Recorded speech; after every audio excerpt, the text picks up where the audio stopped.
Welcome to episode 129 of the Reptile Gumbo podcast.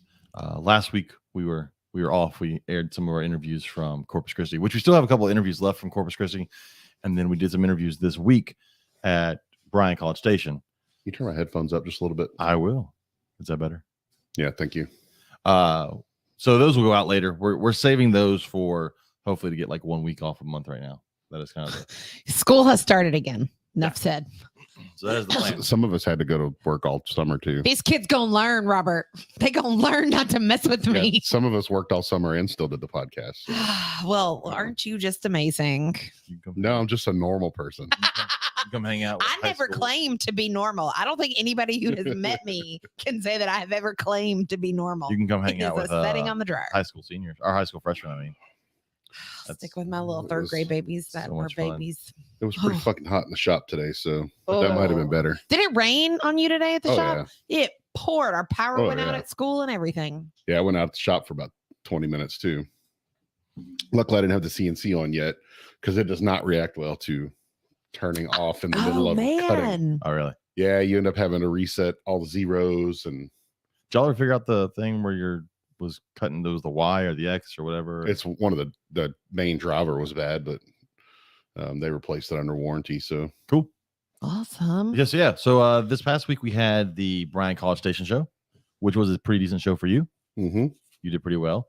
It was. I mean, as you said, it was, as far as that show goes, yes. And I mean, considering the time it was, that was the weekend everybody was moving in. So like we didn't have all of our built-in like college kids coming to the show because they were all moving in. So I noticed that because I worked up front. Lori worked in her shop on Saturday. So it was just a few of us up there on Saturday. But I noticed we didn't have as many of the college kids. And then about halfway through Saturday, I realized, oh, it's move-in weekend. Yeah. They're all busy. We had a lot of cowboys. That horse show next door, they were all coming in. Yeah, so that morning it was the horse show trade days. And then that evening and afternoon, there was a rodeo. And so we had a lot of kids that were going to be competing later that were coming through. We got them in that in-between window because there was a shutdown between the trade day and the rodeo. And our venue was air conditioning. Theirs was not. Yes. And so that's what a lot of the dads and grandpas, when they were coming in, they were like, yep, y'all got air. But what's it going to cost me? It was a good show for some. I know like Corey Martin did really well. We interviewed Corey Martin this weekend. I'm looking forward to that one coming out. She did really well. Actually, for Bryan College Station, that was one of your best Bryan College Station shows. Yeah. And like I said, it was pretty good considering we didn't have the built-in students already there. And then Saturday night, we went over to the Tipsy Trinket, which is Lori and from, Lori and Sean. It's her place. And we hung out. That was a fun night. Yeah. And it wasn't like miserably hot that day, so it was beautiful weather. Good. The breeze was going, and they have fans out on the patio. I mean, you had fat guys like us sitting out there, and we didn't sweat our asses off. So yeah, I stayed out there for a while, but then I went inside to go to the bathroom, and I was like, "Oh, it's much nicer in here."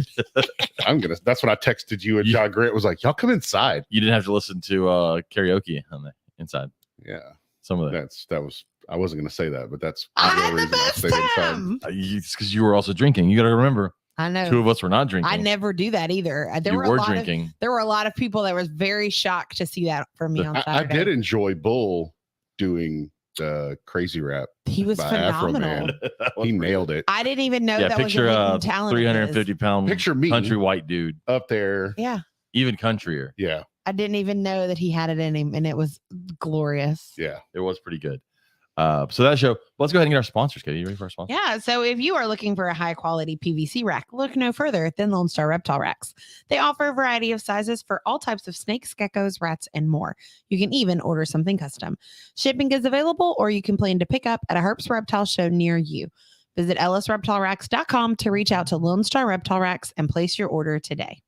Yes, get them ahead of time. Our next show, your next show is Austin this weekend, right?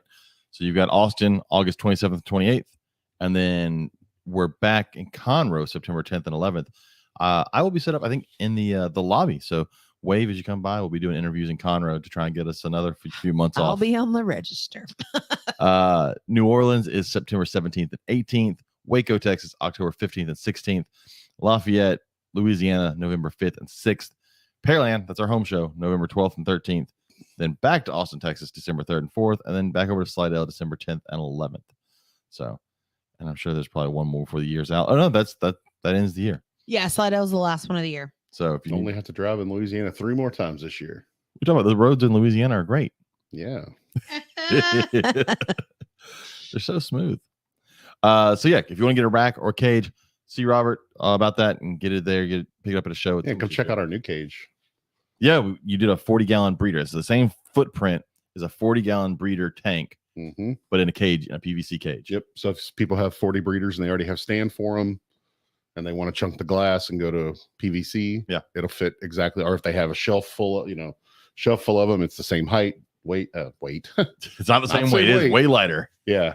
So it all fits in there really well. And I made one and sold it this weekend, and the guy's already given me feedback that he loves it. Yeah, he's a tortoise breeder. Yeah, I don't know who gave you that great idea about doing a 40. So I'm bringing 3 of them this weekend.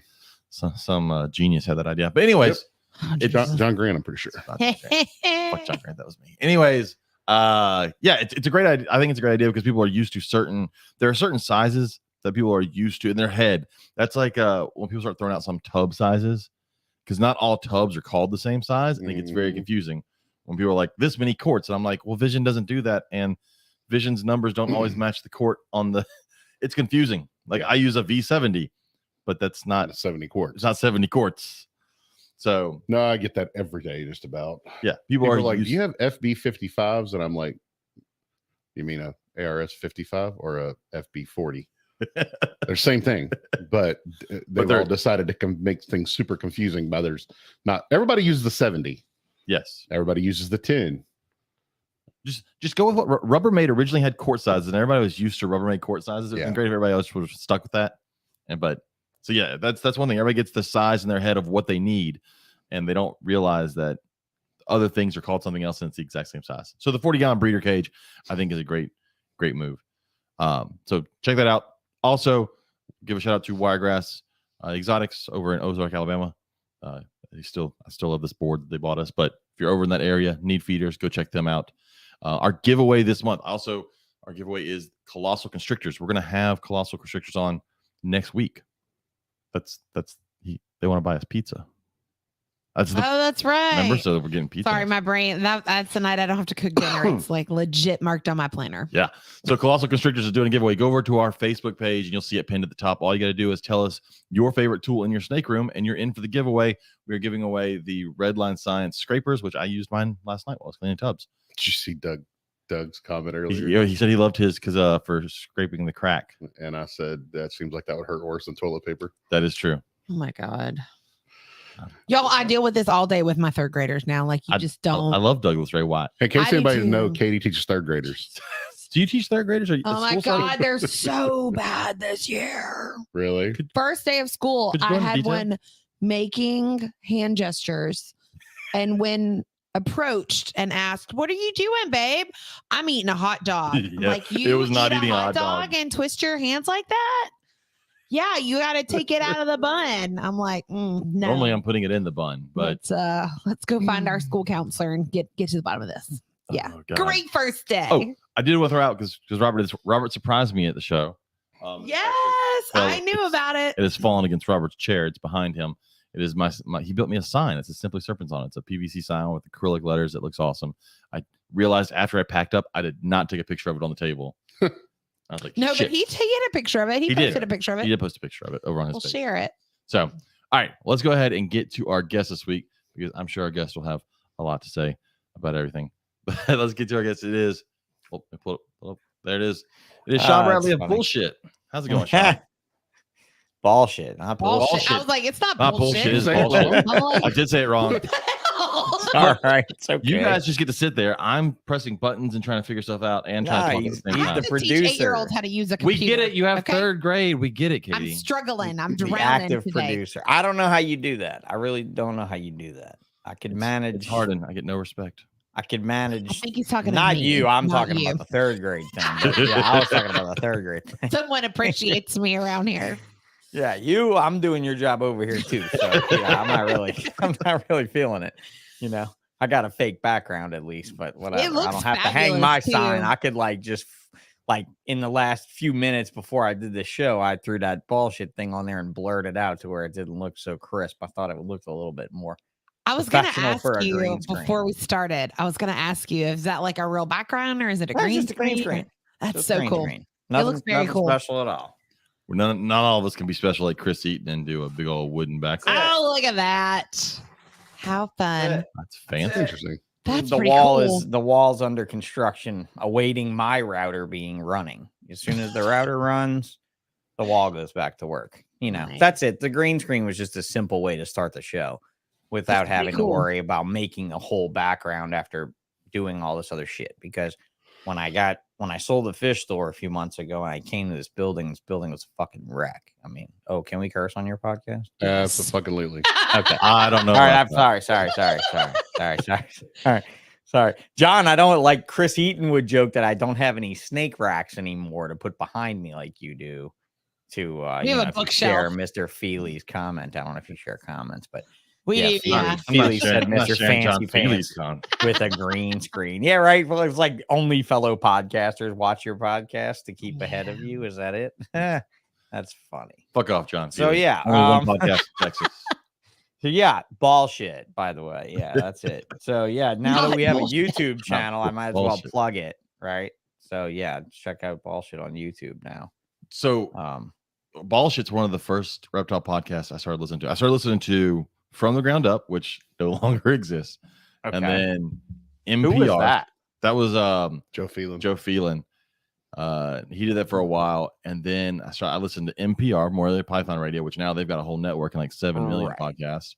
And then I listened to yours. Those were like when I was cleaning my snake ring, those 3 podcasts. And that I told you earlier. Now I haven't really checked into what Morelia is doing, but yeah, I've heard that they've got like a whole network going now, and they've got a ton. Yeah, I think actually I was talking to Warren Booth last night, and Warren said he's doing a show with Keith McPeak. Yeah, and Rob that's Stone. Yeah, Keith McPeak. Yeah, and Rob Stone, and it's Boas. And who? Rob Stone. Yeah, it's an all Boas podcast. I listened to. That's pretty gay, but awesome at the same time. I listened to the first episode today. It's okay. Boas are a chick thing. I always joke about that. Boas are live bears. I can't deal with live bears. Boas are too good with women. My entire I don't do good with women. I don't do good with boas. I'm totally gonna call you out on that shit later. Yeah. I'm cool with that. I don't have to incubate shit, and I love it. 9 Duperls boas. Yeah, but you gotta be like, let's level for the public. You do not have the success with live bearing boa constrictors, not live bearing Kenyan sand boas and shit that's like colubrids that have live birth, not that. But actual boa constrictor, you do not have the success that you would per tub with egg layers, period. I don't know. No doubt. I've never had. Every time I've put a boa to breed, he's talking about financials. Financially? No. I don't mean no. I don't necessarily mean financial. I mean the live bearing issues. Now with the stillbirth and premature and with the retained boa ovums constrictors, not the Kenyan sand boas, not the rosy boas, Mexican boas. We've had better luck with our boa constrictors. Yeah, in this house than anything else. Now I will tell you, we are on a nice even plane here in the country for boa production, I do believe, where you guys are pretty much the same weather as me. Exactly. Yeah. Right? Yeah. We're not far. Like for the public, we're 5 hours by car. I'm in probably within 6 hours. I'm sitting. We both live in an armpit. It is there. Right. We do. We live in a sweltering place that happens to have a winter. That's the only difference. Sort of. But it has just enough of a winter to cause severe pressure changes. And that is what makes boa breeding in the southern United States so much easier than in the northern United States. I agree. I wait for rain when I'm ready to breed, and I wait for rain to come through. I'm good. But if you wait for a rain to breed, you wait for a rain to produce. You know, you go by old Jeff Ronnie stuff. Like when I was a kid, I mean, I love that Jeff's still in the industry, like big in the industry, right? Yeah. That he stayed like very pertinent throughout.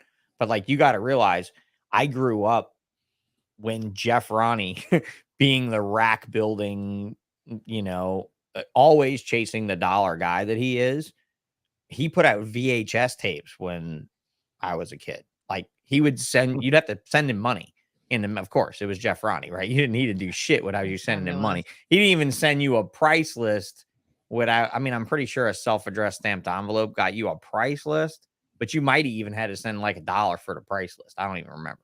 But for the video, you definitely had to send money. But it was he would video with a camcorder all of his boas giving birth every year And he would make such a big deal out of how many times it happened when it was raining and how many times it was raining outside. And he could tell they were distressed and he sprayed them with water and then they gave birth. Right. So like the earlier days of people using camcorders to document their productive abilities with these snakes, I think made a huge difference, like in my career and thus in your careers, because it all flows downhill. Right. And a guy like him showing me, oh yeah, it happens when it rains. I didn't learn that from that blue book that I shared on my podcast the other night. Who did racks and cages first, him or Animal Plastics? Oh, him. Well, no, who did plastic cages first? Like, yeah, I don't really know. Like, I could tell you, Jeff did the first heat bent cage. Gotcha. Period. The first guy to take a 1/4-inch piece of PVC and outsmart the rest of them and roll it with the heat bender into an efficient box that was cheap, because he could match Vision's price of $200 shipped for a 4-foot by 2-foot cage. And anybody that was doing that in the last 20 years was winning. Period. You know, I mean, you're talking about like seriously competitive. Actually, that's not true. I was given 10 Vision Model 400s, I believe they call it. It's 48 by 24 by like 12. It's like a boa cage Vision used to sell. Well, they still sell it. If you go on their website now, a Model 400 is over $400. From 2000, maybe 2003 till 2006, that cage was $200 shipped. $199 shipped. And the 6-footer from them was $299 shipped. So if you thought you were making a PVC cage and you were getting any sort of edge in the market, you were not. You know, Scott and Dave made sure you are not making a fucking nickel. Now the guy with the custom cages business, and obviously China price is going up. I mean, Robert knows as well as I do with the price of plastic. Shit, I bought a stack of plastic in my other room came from him or from his, connections, right?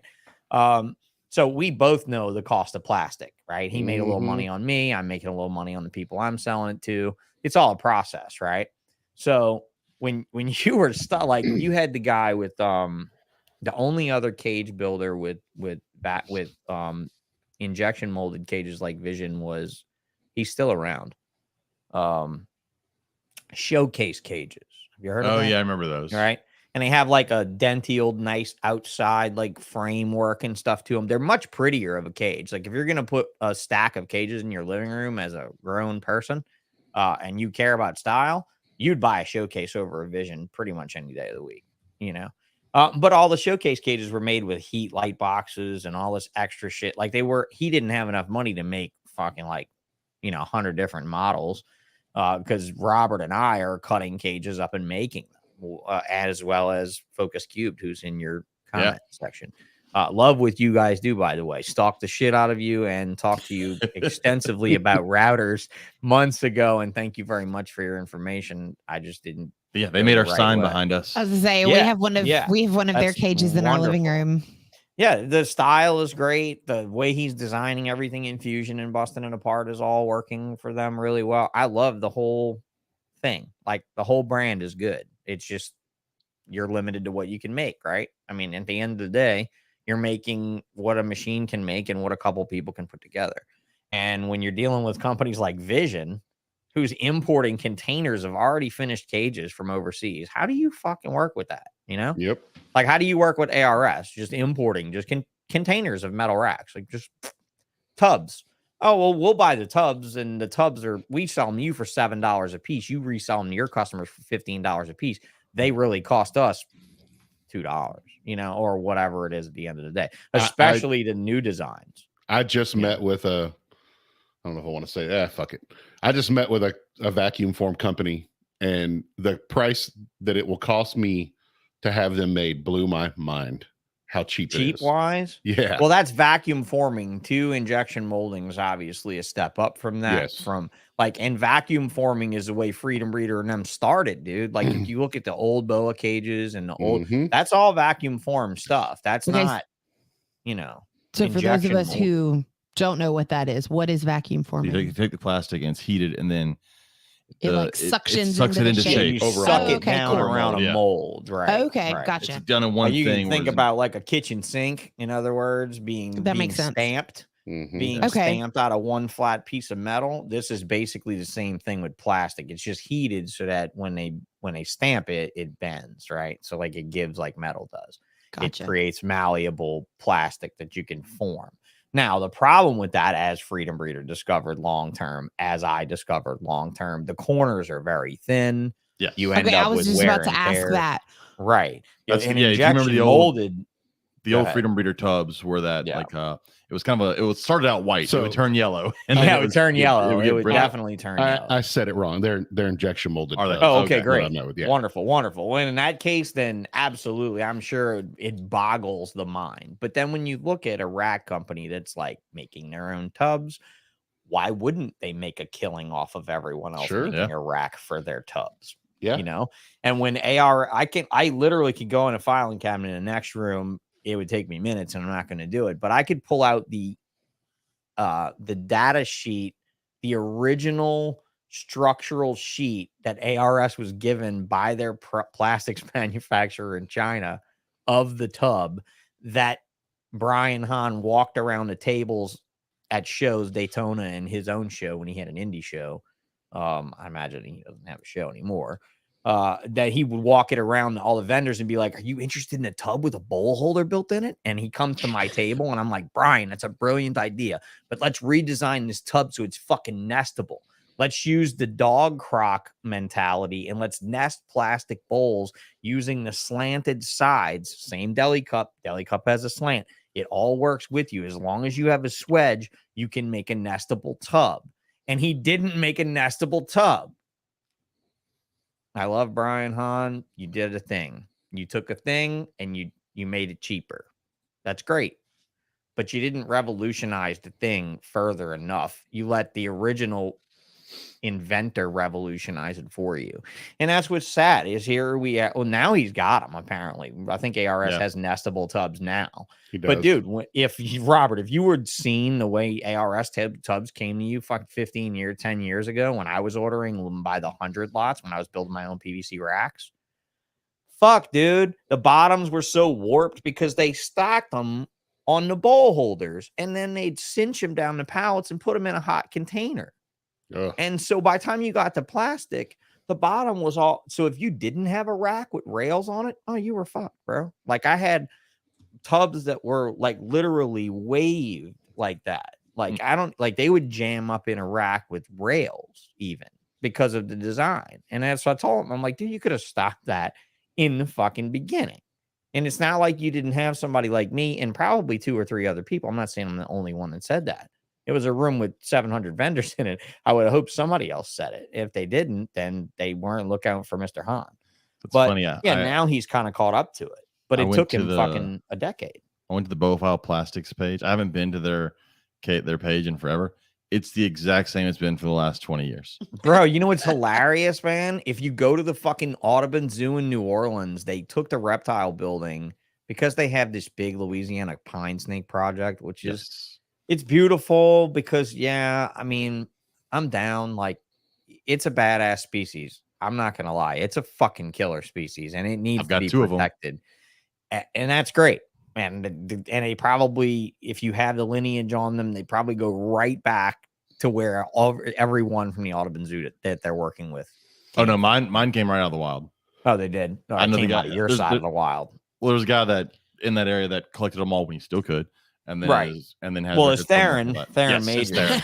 Oh, okay. So so ultimately Theron is the reason that there's right. The reason the species is probably on 100%. The map is Theron. Right. I mean, I agree with that statement. You know, I've known Theron for decades, right? He's a crazy dude, but man, he can breed some Louisiana Pine snakes. Only crazy because he married this crazy woman a few years ago that was psycho. That was one of my customers before he even met her. And when he met her, I was like, dude, somebody needs to tell Theron. Somebody needs to give Theron my number and be like, hey, call Sean and ask him about crazy. I don't remember her name, but she was fucking nuts. But married, divorced, that pretty much that already flew to coop. But Theron has done more research on them than anyone. And honestly, everyone at the Audubon Zoo is like Theron's documented shit.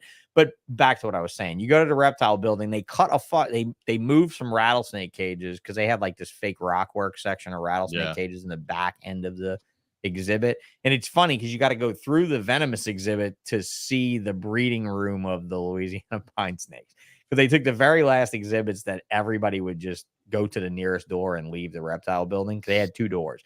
They had one before you go in the venomous end and then one at the venomous end, right? So before you went into the rattlesnake section, you could leave if you were like deathly afraid of shit, so people are always exiting the first door not thinking, oh, I'm gonna look at. Most of them, by the time they get to that point, are so sick of looking at reptiles, they're like, take me to the elephants, right? I don't know what that's like, man. I don't either, because that tends to be the building I gravitate to, mostly because it's fucking air conditioning. It's air conditioning, and it's all the way on the other side of the zoo. Beautiful inside. It's dark. It's wonderful in there. Like before we had a nocturnal exhibit again, it was the fucking nicest, smoothest place in the zoo.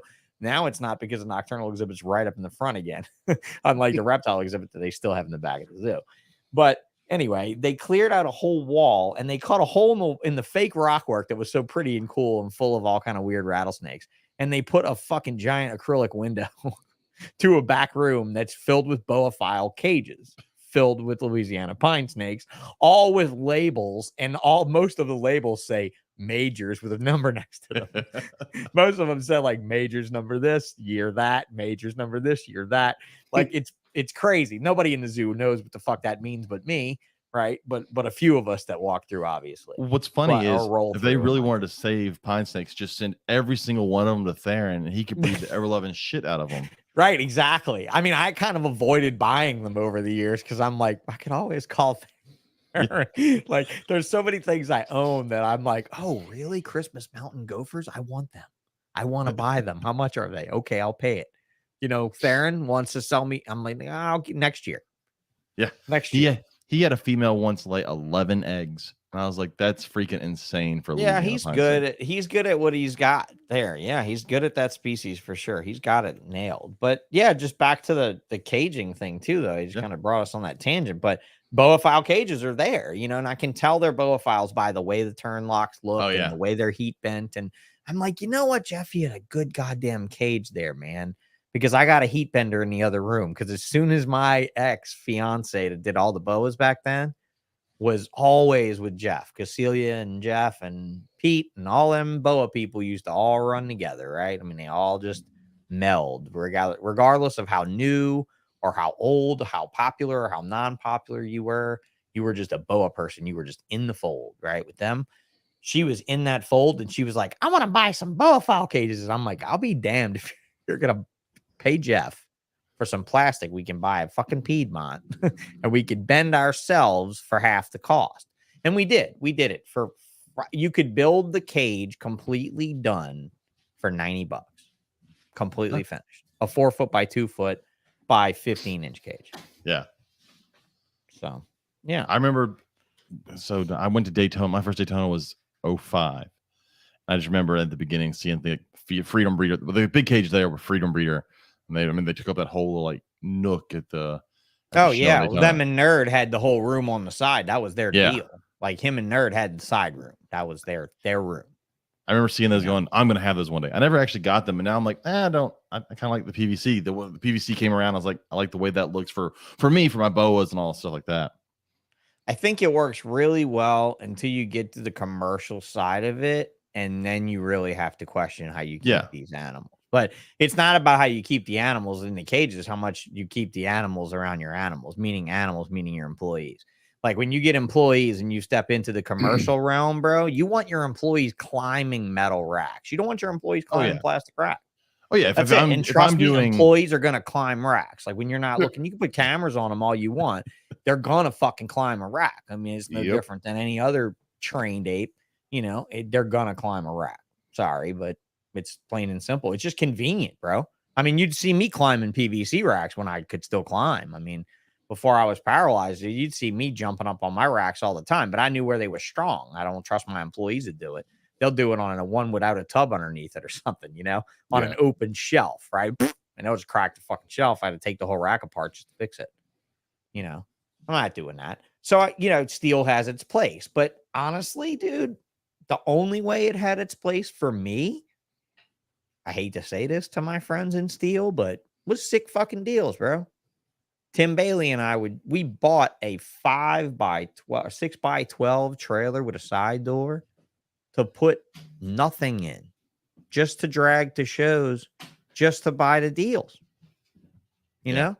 Like, I don't know if you guys remember, NARBC did one Houston show at the Reliant Center. It was a fucking nightmare. Did one show one time. Any of you go to that? I never went to. I wasn't here at the time, and Robert wasn't really into reptiles that much back then. Right. This was probably like 2015. No, this wasn't. No, this is way earlier. Shit, I was walking. I imagine this was like laws in Houston made it a pain in the butt too. God, it was. Well, no, the Reliant Center was a joke. I mean, first of all, the parking was insanely expensive for everybody that went. I mean, it was a nightmare. Like, it was just a nightmare. And then in the middle of the show. Now, granted, the center was huge and big and fancy and stuff, right? In the middle of the show, the fucking plumbing backed up and the sewage started flowing out of the floor in the middle of the goddamn thing right by my tables. Of course, I was across from Kevin at Nerd. None of us did business, okay? This is when Jeff was running Freedom Breeder, when his brother was still up in Northern California fucking doing whatever fuck Jesse was doing, right? I mean, he wasn't even part of the company. Right, his brother Jeff was a part of it, and as Jeff was redesigning all the cages, all the fancy new cages. So Jeff sent one of his helper down the way to the store. We filled up the top row of the Freedom Breeder rack with ice and beer, and we just had a rack full of just cold beer that nobody cared. Right, I took both of those racks home with me the weekend because they didn't sell a fucking thing, man. Like, NARBC drug everybody there because it was NARBC, but it did not perform at all, bro. Kevin kept joking about the fucking shit coming out of the floor because it stunk, right? Because it was a sewage, So Nerd was right across from me and he was dead as hell. And he was like, he was really being funny. Like, we had too much fun at that show because we had nothing to do, dude. Like, y'all ever been to a show you've been so fucking dead? Yes. That you and your neighbors are like, I'll answer that let's so just fast. fuck off and not care. Like, yes. So Kevin McCurley and Kevin McCurley's antics. Like, Kevin and I are revolutionizing reptile shows right here. Like, there's people standing around watching us just because of our bullshit. We're talking about a motorized bale that we attach our tablecloth to, that we like hit a button and lights go off and the tablecloth flips up over the display. And you have like 5 minutes of a shopping spree to name what snake was where and how much it costed exactly. And like to guess its weight. And we were like going to have these middle of the show, like hit the buzzer and have the light go whoop, whoop, whoop, so everybody in the show would know. We're basically making our booth shoe carnival, right? So anybody who's been to shoe carnival will spin the big fucking wheel so everybody in the store gets a deal, right? And that's what we were doing. We were just so fucking bored. Kevin's giving me nothing but hell about crop dusting his table, like walking by and farting in front of his table because it smells like sewage in there. We're not making any money, but it's a beautiful convention center. The lights are on, the air conditioning. Like, none of the other shit you'd ever bitch about at a Repticon is going on, ever. There's no flies in the building. The AC's on point. The lighting is great. But could you buy a rainbow vacuum and some gutters? Because you can't buy a rainbow vacuum. No, because it was an NARBC show. I don't think they have that. And if they do have that, it's like the Chewy booth in Daytona. It's at the very back of the show, and it's absolutely deserted, right? I mean, I was so if y'all saw that photo, because I didn't go to Daytona. But one of the photos I saw that's stuck with me was that Wayne actually let Chewy set up a booth there. I didn't realize that.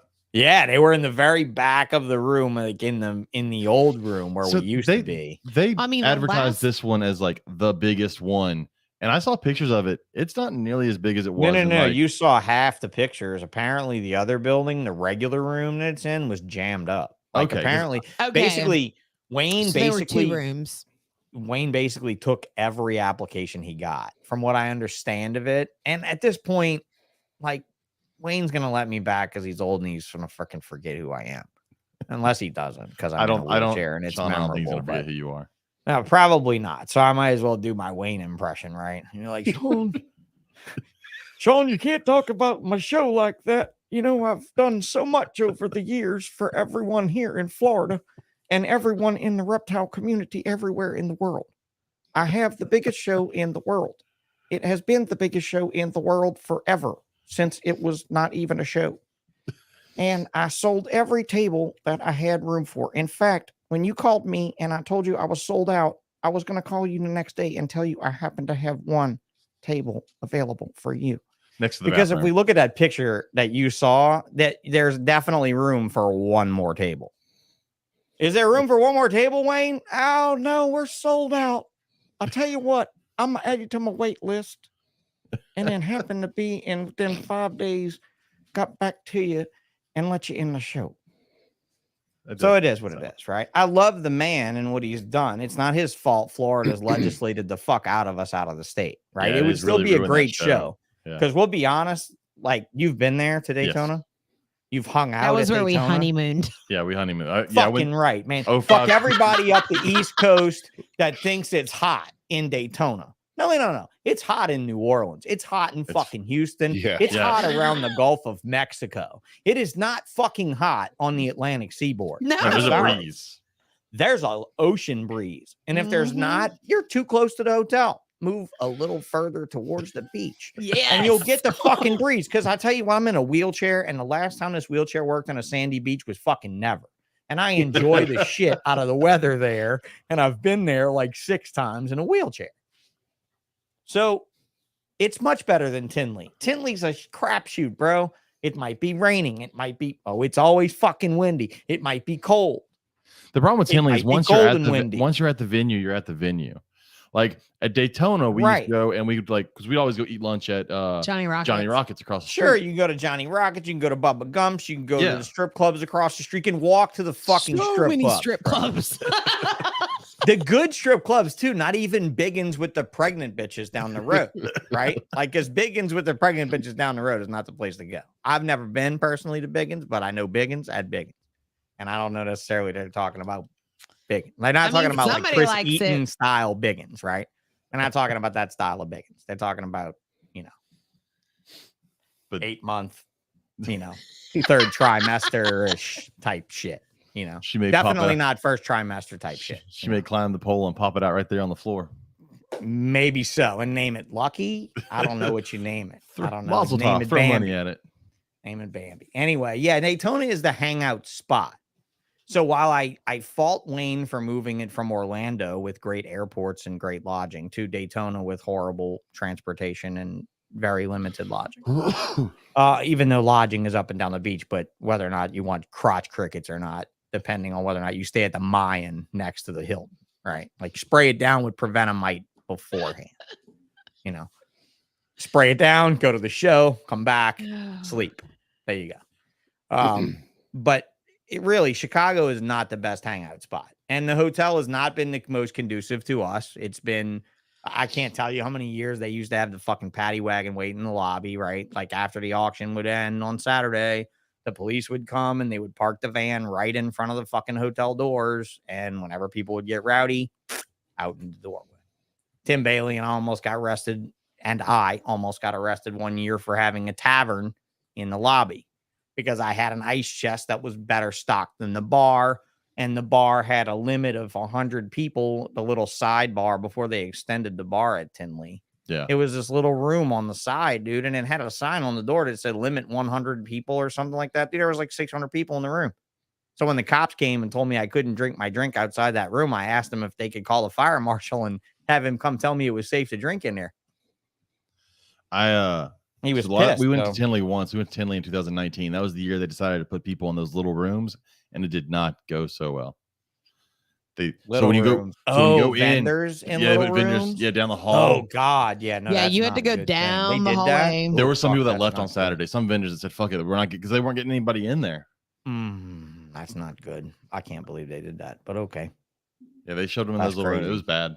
That's bad. That's just bad show. And at the end of the day, a show promoter's job is still to the people that have catered to his show for that many years, right? So like that was a big complaint about ours. And again, just name drop guys like Tim who had done shows like Tinley since they started. Like not since Tinley started, but since they started, meaning like, dude, they done Tinley since like 2005. 5, 6, Yeah. 7, right? And like, and you go and like, you're like, oh, they're going to build a bigger center. And you're like, oh no, it doesn't mean they bring more customers. It means they bring more vendors, and that's what ultimately Daytona looked like. It looked like a dilution of client base, and so the people that did good did great. And the people that didn't do good did bad. And like I had a friend, a mutual friend of all of ours with Hognose go and do very, very poorly. And that is not a species that should do very poorly. I was going to message him today and ask how it went. And I'm kind of glad I didn't. It didn't go well. It didn't go well. Let me send him a message. He did better at Herps. He does better at a Herp show than he did in Daytona, But he also attributed it to a large hognose breeder there ditching stuff cheap. That's the problem with some of those big shows. Yeah. And some of those old guys. Right? Yeah. Like it's not just big shows, it's old guys. It's old guys. I just sent him a message. Market account. What's Morph Market? I just sent him a message. No, I thought that was a ball python. Heard you killed it at the NRBE this weekend. So we'll see what he says. Fuck. All right. Yeah, well, we talked all about it on the podcast, right? Because I mentioned his son on my podcast the other night, and he hit me up last night, and he was like, "Dude, you mentioned me on the podcast?" And I was like, "Yeah, I called you a fucking useless fat fuck." I was like, "What did you think I said?" It wasn't anything negative. I was telling people a joke about what your kid said about my handicap plate years ago. It was just something stupid, which was hilarious. But yeah, I'm not gonna lie. Oh, really? I was awake. I was awake for that period of the podcast. I tend to sleep in the car when he listens to podcasts, but I was awake. Yeah. Oh, you were awake for that one. Yeah. So that was just a funny thing that blurted out of little Tristan's mouth. Kids say the darndest things, but it's funny. Yeah. But yeah, it just it sucks that you go to a show like that and you go to shows and guys like Chad Fuchs years ago would go with Hognose and make fucking $60,000-$70,000 on a Friday. Yeah. It was not even funny. And now, I don't know. It's a crapshoot because when you have that event, a venue that can hold that many people and you don't have the client base that you had 15 years ago, because I promise you, there might have been more vendors in this show than any Daytona ever. But there definitely wasn't more constituents. We went 05, 06, 07, 08, and 09. Oh God, you saw the heyday then. And you saw when they were in the bathroom, bro. When you were in the hallway on the side and you were like, I killed it. I fucking killed it. Right? Like you guys were just saying about the people in Tinley Park being shoved in those side rooms. Like when you were the hallways back then used to get business. Yeah, because it was cooler in there. Because the bathroom was there. I remember concessions were there. Now, when they did the upstairs thing, when was that? Remember that? Remember that because you were there for that. That was 08, 09. That was 06. I remember we that. had to go upstairs to see the venomous stuff. No, that was the first year they got rid of that. You know what? You're right, because it wasn't quite. Now you got to remember, Wayne bumped me to the back room by the glass after Katrina because I never got my renewal. Like I never got but our mail was fucked for months and months and months for Katrina. Like there was things that banks sent me that I still never got. Yeah. Certified things too, but yeah. No, 05, when the first year we went was the last year they did the hot show there. Mm-hmm. That was you had to go outside and go in a different room. But no, I remember have the upper like mezzanine area, and I think they brought that was that was a train wreck then. The upstairs was a train wreck, and people were like, "Why am I paying for?" And that was the funny thing. That was what I was starting to say when he bumped me from my spot that was right across from Pete Call and Ben Siegel, which was a prime real estate in Daytona. It was like in that dime. It was prime. When I got bumped from that spot to the back room because I didn't get my paperwork in because of Katrina, the previous year. It was really detrimental. So I brought the kitchen fucking sink with me that year, dude. So 06, people were like, bro, where's Sean and Celia? Did they not come? And they're like, no, they're here. They're in the back room. And bro, you need to go see it. They fucking brought everything. Because like every holdback we had, like I had like a fucking 2,000 gram female lavender albino when you couldn't buy a lavender albino. Like they were like $25,000 a piece. And she was already grown and she was sitting in the case. And I had like high-tech boas when high-tech boas were the only Aztec morph that we made first. They were like 15 grand. I had high-tech boas in there. I had like moon glow. There was world's first in those cages. And that's what I did it for. I did it because Wayne stuck me out there in a fucking nosebleed and I had to get people to come. I'm like, how the fuck am I going to get people to come out to this back room? It was deserted. Burke Reptiles was in that back room because that was when Tom and Amanda first started vending. And I was like, fuck, I've been vending this show for 5 years. I shouldn't be here with the noobs. You know, I should be here with the new. And the very first time I vended that show, you know who my neighbors were? Pro Exotics. Oh, really? And I was in a back room. And you know what? I was like, what the fuck? I just don't know if reptile shows will ever be like that again. Because even like, no, they won't. So I went to Tinley and everybody's like, oh, this is crazy. I'm like, this is nothing like it was at Daytona back in the 2000s. No, because you remember diversity and stuff. And you don't get diversity anymore. That's true. You get diversity in a Florida show and a California show only. That's it. That's true. Because the Daytona back then, it wasn't, there were ball pythons, but it was like 10 of y'all with like $30,000 ball pythons trading them back and forth with each other. And then there was a bunch of other shit there. Well, yeah, and Justin Kabilka walking around buying stuff. Like that was the kind of people that Brandon Bokey, Justin Kabilka, Ben Rennick, you know, the Sloan brothers. We talked about them pre-show. I mentioned their name pre-show. You know, that was all very good economic stimulus from like 03 through 06, 07. You know, that was all the big spenders, like where you're like, oh yeah, this is the stimulus we need. You still had a whole lot of other stuff at that show that wasn't ball pythons. Like but, I wasn't walking past every table. Florida, right? So like where Tom Crutchfield is bitching people out for keeping retics in cages. If you saw that on Facebook the last couple of days, I chimed in there with my own little spell. But I don't also believe that these snakes should be kept outside on fucking wire either.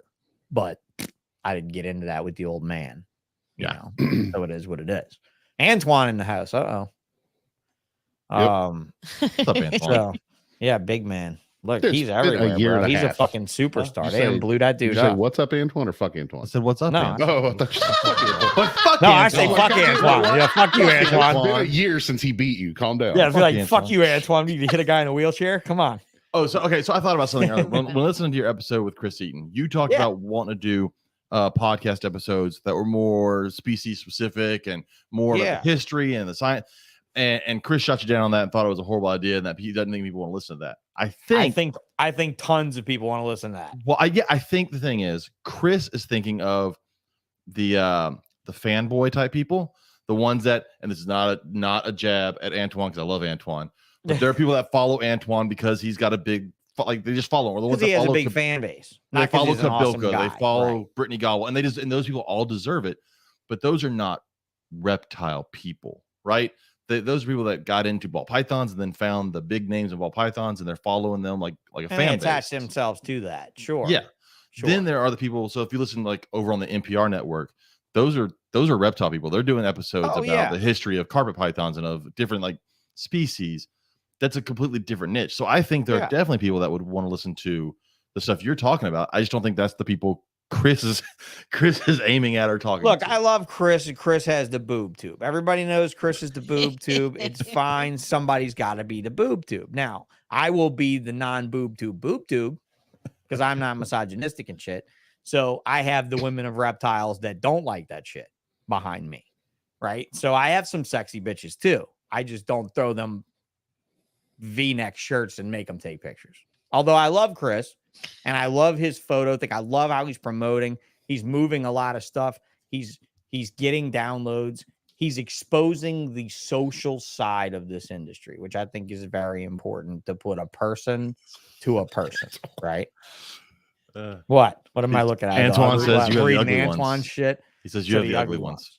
The ugly ones. Yeah. Hey, the ugly ones need love too. It's hey, fine. you know what? I just like to keep the women that send me pictures privately. Because I may or may not be in pajamas already. So I'm just really glad that people don't watch our show to watch our show for me. Because that's funny. I mean, I just think it's a different it's a completely different frame of it. Now, Snakes and the Fat Man might not be the most appropriate name for it sometimes, but I think that it definitely does what it sets out to do, and I think it hits that dead on the point. I think it dead hits it. And he wants to call it a Dick and Fart podcast, right? Dick and Fart jokes podcast. It's a very entertaining podcast, and I love listening to Chris. It's an entertaining podcast because it allows you to level with people in a different way, right? Yeah. Like ways you wouldn't level with them at a show. And not everybody can do that. And Chris gets away with a lot of shit. So people give Chris shit, but there he is right there. he gets Yeah, away. look, here you go. Guys, 1989 called and they want their discussions back. Yeah, that's fair okay, enough. Antoine, I like James's cleavage too. I like for it, you know. But look, at the same time, there's not a lot of people that can deliver that. And again, I think Chris does a fucking great job. Yeah. And that Zoom calls is the same shit. It's the same shit without the recording, without anything that's presentable no to the proof industry. of And it. I love that. There's no proof of it. It got a little wicked the other night. I'll be honest, it got a little crazy the other night. Yeah, you missed that one. That one got a little sterny. Well, you and I got in trouble because we started talking about snakes and like Daytona and the old time, and then everybody was like, "This is boring," and I was like, "Oh, that's it." And but wait, but Antoine chimed in on us that night and said that he liked what we were talking about. So you know, my bad. and you know, whatever Antoine likes, most people like, right? Right. Fucking Antoine. Fuck you, Antoine. All right. Let's just level with it, right? It's just it's meat and potatoes. So yeah, I think that the podcast that I could bring you is something people can bring you. And I think that most of the people in my day that can bring you that podcast either are too reserved, too busy doing ball pythons or other successful things with their life. Which could be a dig on me, however you look at that. It's definitely a dig on me from my perspective. But I do think I've been around for a lot of shit, man. Like I watched the wheel get invented and stuff, kind of. Yeah. And I wasn't there. Well, I wasn't there for the first Orlando when Brian Barczak was there for the first Orlando in 1989. I wasn't there for the very first show yeah, there's 10 people watching this right now. But so Chris, I'm okay with that. Fine point. Yeah, he is fine with that because he sent me the promo link this afternoon. Yeah. Right. In all fairness, he sent me the promo link this afternoon. So yeah, I don't do this reviews. I do this just so I can talk bullshit once a week. Well, then definitely don't make a promo link. You should have a Zoom call and you should have Chris involved because he brings that kind of heat every other week in the Zoom call. But yeah, I think the podcast world is very well stomped, and I don't think it's stomped in this way at all. I don't think it's got history of ball pythons at all. There's a lot of older stuff that like we've talked. I mean, about look, before. I can talk history of carpet pythons with Nick Mutton. Yeah, but I want to talk history of carpet pythons in the commercial sector only because that's what I know. I don't know the zoos. I don't know zoo strains. I only know a few zoo employees. I can only name drop a few old names from San Diego or wherever. This isn't a dig on Mutton, right? And I used to joke, not with Nick directly, with Nick indirectly by way of BallSh podcast. I used to joke that I would have a podcast called Mutton with Mutton, where we talked about all the carpet pythons and all the crossbreeding, you know, and that's what we would call it. But because it was a very apt name for a predominant species that come from a country where they're illegal to export and they don't have enough value to smuggle. Therefore, show me a pure one, because I can show you diamond pythons from 95, 90, 98 that came from the Barkers. Yeah, that definitely were not pure diamond pythons. That were definitely not. So like when we look at the history of them, let's talk like the history for real. Like let's go back to who really stole them and brought them here. The magic portal in Germany. There's that magic portal in Germany that somehow gets. Well, the magic portal in Germany by way of Canada, by way of Casey Lazick in fucking Washington State. I mean, like, oh, it's like, where did all Australian species come in? Oh, man, they didn't come in Los Angeles. There's two things I've seen. They came in several years Canada. Ago. They got walked across the border, dude. One of the rarest Australian reptile breeder in history and the rarest dart frog guy that I knew in history years ago lived up there. Well, I remember seeing melanistic blue tongue skinks pop up on YouTube once in America, and I'm like, well, those weren't fucking here before. I remember seeing them in Australia. Yeah, and then in Tinley or in Schaumburg, one of them recently, they had white ones, like leucistic ones. I'm like, well, those weren't here before. So I feel like this conversation really goes into the question that you posted on Facebook. The things that are underrated. Yeah.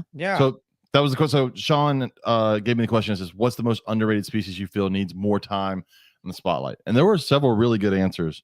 Good. I want to hear.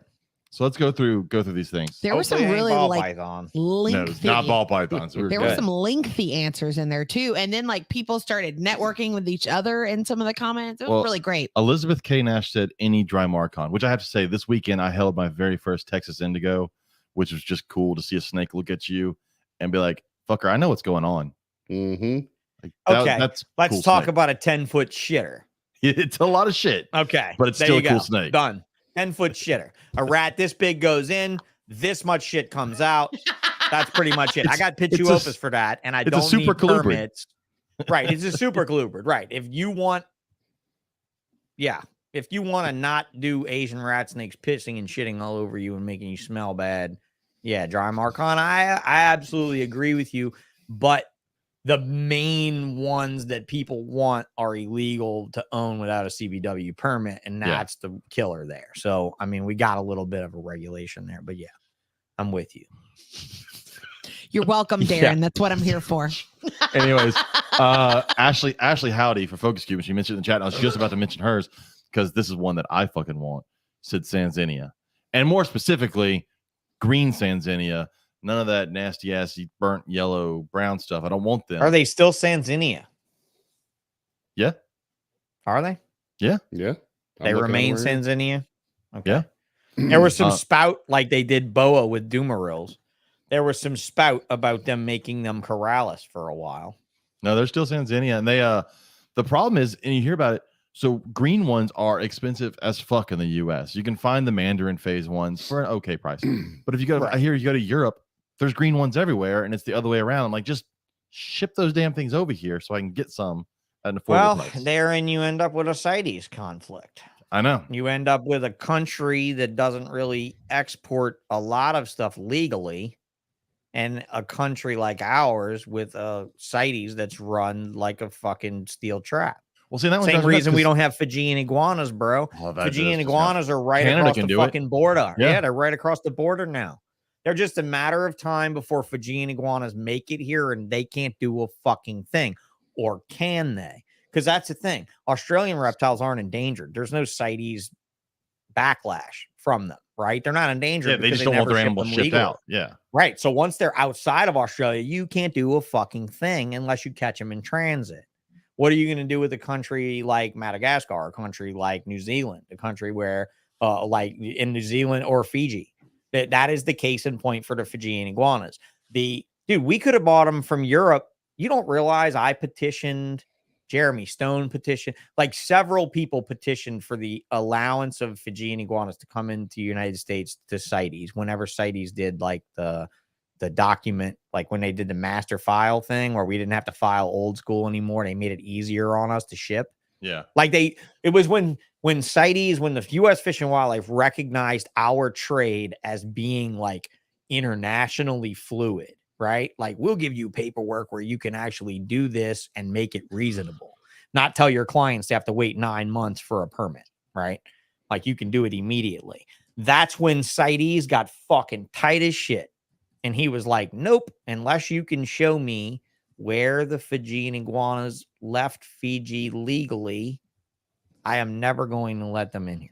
Well, what sucks about Sanzinia is that when Madagascar does open up every however many years when they do open up, you can get any of the hognose species from over there. They ship, you'll see those things ship in like crazy. And I think it was Kathy Love. They don't have that many trees left for the tree boas to live in. But see, Kathy Love was telling us looks like fucking Nicaragua. There's a lot of them over there. I think it was Kathy. She said there was a lot of Sanzinia over there. When's the last time Kathy Love's been in Madagascar, bro? I don't know. Let's be probably honest. Been a while. But I think that it's crazy that you can't get Sanzinia out, but you can get everything else out of there. Kathy, but when's the last time? It's been a long time. It's been probably 20 fucking years since that bitch's been in fucking Madagascar, dude. Come on. But I want Sanzinia. I agree with Ashley Howdy. They've cut down a lot more trees since she's been. They've cut down more trees. Well on that. But they cut down some fucking tree. It looks like Nicaragua over there. It really does. It's fucking horrible. So Danielle, like, Cruz, really, you should let us catch every reptile from there and just tell people they're not from there no more. Like we should just find some place in the Everglades where all the Madagascan shit. Maybe we could import them. Just let we could import them. There. They'd realize they were worth money and they'd quit cutting down the forest because they could raise money off. They're never going to quit cutting down the forest, bro. They do a song and a dance to grow it back. any society that does a song and a dance to do anything substantial like that is not going to be saved anytime soon. That's true. Okay. So Daniel Cruz had a list. She said Chihuahua geckos. Chihuahua geckos are all right. Chihuahuas. There could be more chihuahuas, sure. Said bull snakes. I think bull snakes are doing pretty good. I see a lot of bull snakes at shows. I'll agree with speckled king snakes. I have a speckled king snake. You have several of them, and I'm always surprised they're not more common in the pet trade as a pet, considering it's a snake from our country that is yellow and black, and that is pretty fucking easy to keep. It's gorgeous. Yeah, it's pretty easy to keep. So yeah, I'm surprised that's not. That last one I got has turned into an asshole. They've also fell their way into very common snakes. I mean, you've got an albino, you've got a white side. Is the white side a real white side? Is the Brooks eye a real white side? Like, which one's the real white side? Man, they're really creepy to me. Well, that's the problem with kings. Is a lot of kings got mixed. Yeah, people mix a lot of kings. Okay, mutton with mutton, and kings are perfectly legal to trade in, bro. I mean, let's be honest here. Kings are perfectly legal to go collect more of.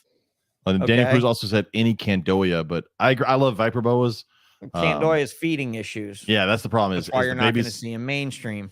They come out so damn small. And get pretty much everything that's mainstreamed is mainstreamed out, with exception to mutations, right? Like crested geckos and things like that are just now starting to see some like vast mutations. Yeah. I think we had we talked about house snakes a couple episodes ago. I think house snakes are great. I think house snakes are very underrated, especially some of the like the auroras and some of the other species that are stellar looking, although they're super easy to feed. Like they eat no problem. Not easy to keep though. Really? I've got one. Not easy to keep. They're not easy to keep. When you breed them babies, bro. I got rid of my blacks because we couldn't keep babies alive. I tried dry. Really? I tried moist. I tried in between. We tried Grace tried every fucking thing like 4 years running and just non-successful. Huh. So just move on, you know? Like I like the house snakes a lot. We used to work with a lot of just regular African house snakes, just a regular one. And we did really well with them. And then they started to morph a little bit. And it's like garter snakes. You know, it's a snake that could easily mutate into something huge. It just never does. Yeah. You know. And then our buddy Seth said fat tail geckos, but that's because he sells fat tail geckos. So shut up, Seth. Yeah. Yeah. And fat tails could use more limelight, but they're not productive. The problem is a leopard, not productive as a crested, you know, so they're going to fall out. Chadwick Osborne said, funny how things are. Any skink or agama. Problem is all that stuff's agamas. Whoa, stop. Agamas, period. If you're going to keep bearded dragons, why wouldn't you keep so many agamas? I say the same thing if you're about. Going to put so much into that. I'll say the same thing about Chuck Wallas. I'm surprised that Chuck Wallas don't get more. And Chuck's had a very good place in the market whenever you had like like Reptiles magazine putting out regular Chuck Walla things. Yeah. Right. Because at the end of the day, what are people going after? They're going after what they see. I always used to get a kick out of being in the retail trade and people would call us up for hedgehogs, like out of the blue. You'd have 100 motherfuckers call you up for hedgehogs and you wouldn't hear anybody for like a year. And then all of a sudden, wham, like, dude, you have skinny pigs? I hate those things. Why? Because of the new movie that came out, because the evil guy is a skinny pig, right? In the movies do that shit to animals all the time. I don't know how many clownfish probably died from Nemo. Look at axolotls. More axolotls died in the making of Minecraft than any other species in Minecraft. Who says that all the time, James? Yeah, right. I say that all the time. There you go. More axolotls died in the making of Minecraft than any other animal in Minecraft. More blue tangs died in the making of finding Dory than any. Like clownfish are captive bred. Clownfish can be kept in a fucking gallon. Clownfish they don't require anything. Blue tangs are 100% wild caught, 100% wild fucking captured. Every dory is wild captured. That movie fell some fucking blue tangs, bro. I mean, like, talk about fell some fucking trees. It fell some fucking tanks. So our buddy Jared Dole says frill dragons. He had one at the show this week and I held it. Frill dragons are cool, but the general public wants frill dragons to look like the dinosaur from Jurassic Park, and they're just not going to do that. On a right. basis. You got to just piss them off, right? Yeah. There's only a certain amount of people you're going to allow to have a rubber snake near the cage. You know what I mean? And I mean, that's just mean, right? Like at that point, it's just like, well, that's like the people that buy it until it buy a male beta and then put a mirror on it and go, oh, look, it makes it fluff up. Well, yeah, he's fucking stressed the whole time. That's stupid. Yeah, I have a male beta and I keep the light off on the tank. And then when I turn the light on to feed it, he sees his reflection. He goes, fucking ape shit. I have to turn the light off just to get the fucker to eat. So yeah, I'm not into stressing animals out for our own public display. It's just not something I've been down with. Pierce why I Plowman never opened up a zoo. Pierce Plowman said Calabar burrowing pythons, but technically it's Calabar burrowing boas. Just giving you some. But anyways, yeah, I totally agree because I love snakes that live in the dirt. So I love Calabars. And as soon as Calabaria are cool. Rubber boas, if we're going down that road of I've got North 4 of them in the other room. type, I love my rubber boas. Yeah, rubber boas are amazing. Pierce also said African rock pythons. I'm going with no. Absolutely not. Fuck, people don't need that. Not. They just don't absolutely need not. Python Seabay belongs in Africa by a rock. And then Pierce said blood pythons. I guess blood pythons have their spot. They're a cool one. Well, yeah, bloods could use more spotlight. I definitely agree with that one. Let's focus on that one because I think of all of them you've mentioned to be extremely commercially viable, to make a lot of fucking money. I think that's one right there. If you're the variety looking at and short tails overall, okay, red bloods have buku morphs. Okay, Borneos have quite a few. Blacks have not enough. They have an albino black. If you can get it pure and stuff, I mean, it's all good. Again, this is a Keith McPeak area of expertise. So I'm sure that I hope he goes into that a lot. Say Matt Manitola makes those. What is Matt Manitola? It's those extreme marbled or extreme. Yeah, extreme. Marble Borneos, extreme marbles, ultra brights and ultra brights from Tracy's old lines and stuff. There was a guy that worked for Tracy to develop most of those years ago. It wasn't actually her snakes at all. He left some snakes behind and she just more or less claimed it. But yeah, I mean, he's out of the industry now. But yeah, that whole ultra bright line was killer. And the thing is red bloods are fucking vicious, but the other ones aren't at all. They're naturally pretty tame. And that's one thing they got a lot of bad rep. And I'm one that red bloods only though. Red bloods only Bronger's Mai. Curtis and Brittenstein, is fine. So I could definitely see the short tail complex in general. Being a bigger thing. That needs a giant banger because I think that it suits a lot of people too, man. You don't have to clean their cages that often. It's when they have magnanimous shit. They shit and piss like twice a year. And I mean, they shit and piss a lot when they do it. I mean, it's an absolute cage restoration. You're not going to bioactive a blood, but at least not an adult blood. Yeah. I mean, you could bioactive a juvenile blood, but you couldn't bioactive an adult blood. There's no way. Corey Martin said that they'd get rid of it. Corey Martin said Apodora, which would be a cool one because it's a big snake that's not a big snake. I mean, it's big. Apodora is the Papuan python, not the Papuan carpet. Oh, okay. All right. But all right. Eliasis. I'm sorry, Corey. I come from a different generation. Yeah, it used to be. Yeah. So I come from a Eliasis of every fucking thing that wasn't Morelia, that wasn't chondropython. Yeah, got thrown all in there. Period. Yes. So is it a shitty endopython? Yeah. Liasis. We stick it in there. Just stick it in a closet with the rest of them. We only care about green tree pythons and Australian pythons, and that's it. Everything else can fucking eat it.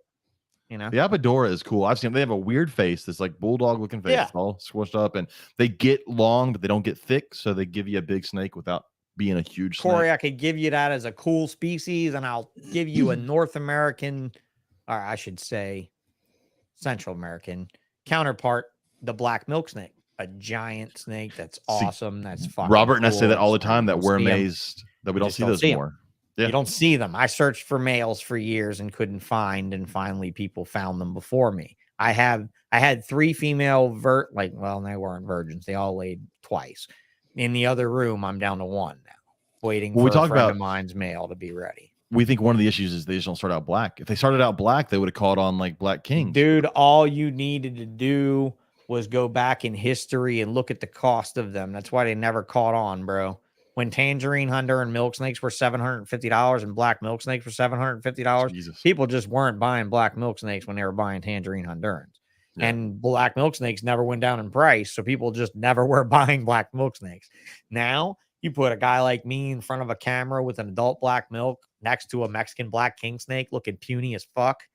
People are buying black milk snakes, bro. Big old thick black milk would sell. It's just and I think the onogenic change is spectacular. I think it's just as spectacular as a green tree python. The ownership, I always tell people, don't get a yellow one, get a red one.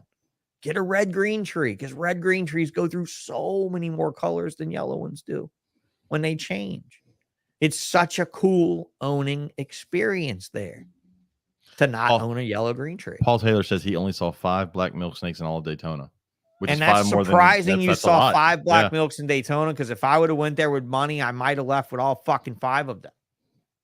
Yeah, I mean, Next that's more than I've seen. Give me some information on who fucking had them. I haven't seen any at a show in a long time. Jared, but you won't see Andean milks. You won't see Costa Rican milks. You won't see black milks. You won't see any Central American triangulum, because Focus left the building, bro. Might I remind you that I was one of the first people to sell fucking Casey Lazick ball pythons.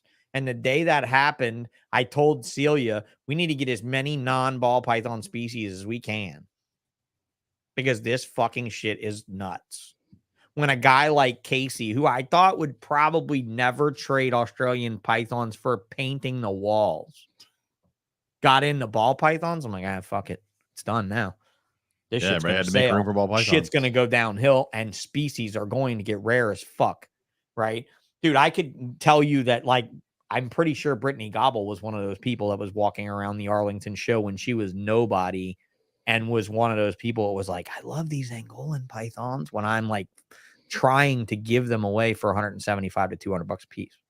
Damn, I wish I could buy an Angolan for 175 bucks. Right. But because of guys like me, we had to bring it all the way down to bring it back up. Yeah. There was nobody producing them when I was trying to bring them back up to price.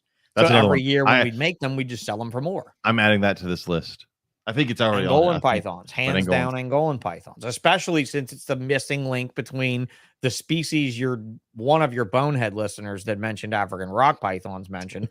It's the missing link between that bonehead species and ball python. Because if you look at an Angolan python, it's structurally amazing. It is the only snake non-venomous like itself in the python family in Africa that has keeled scales in the greater pythons, not being Kenyans, not sand boas, not being beaded scales like that, having that beaded scale feel.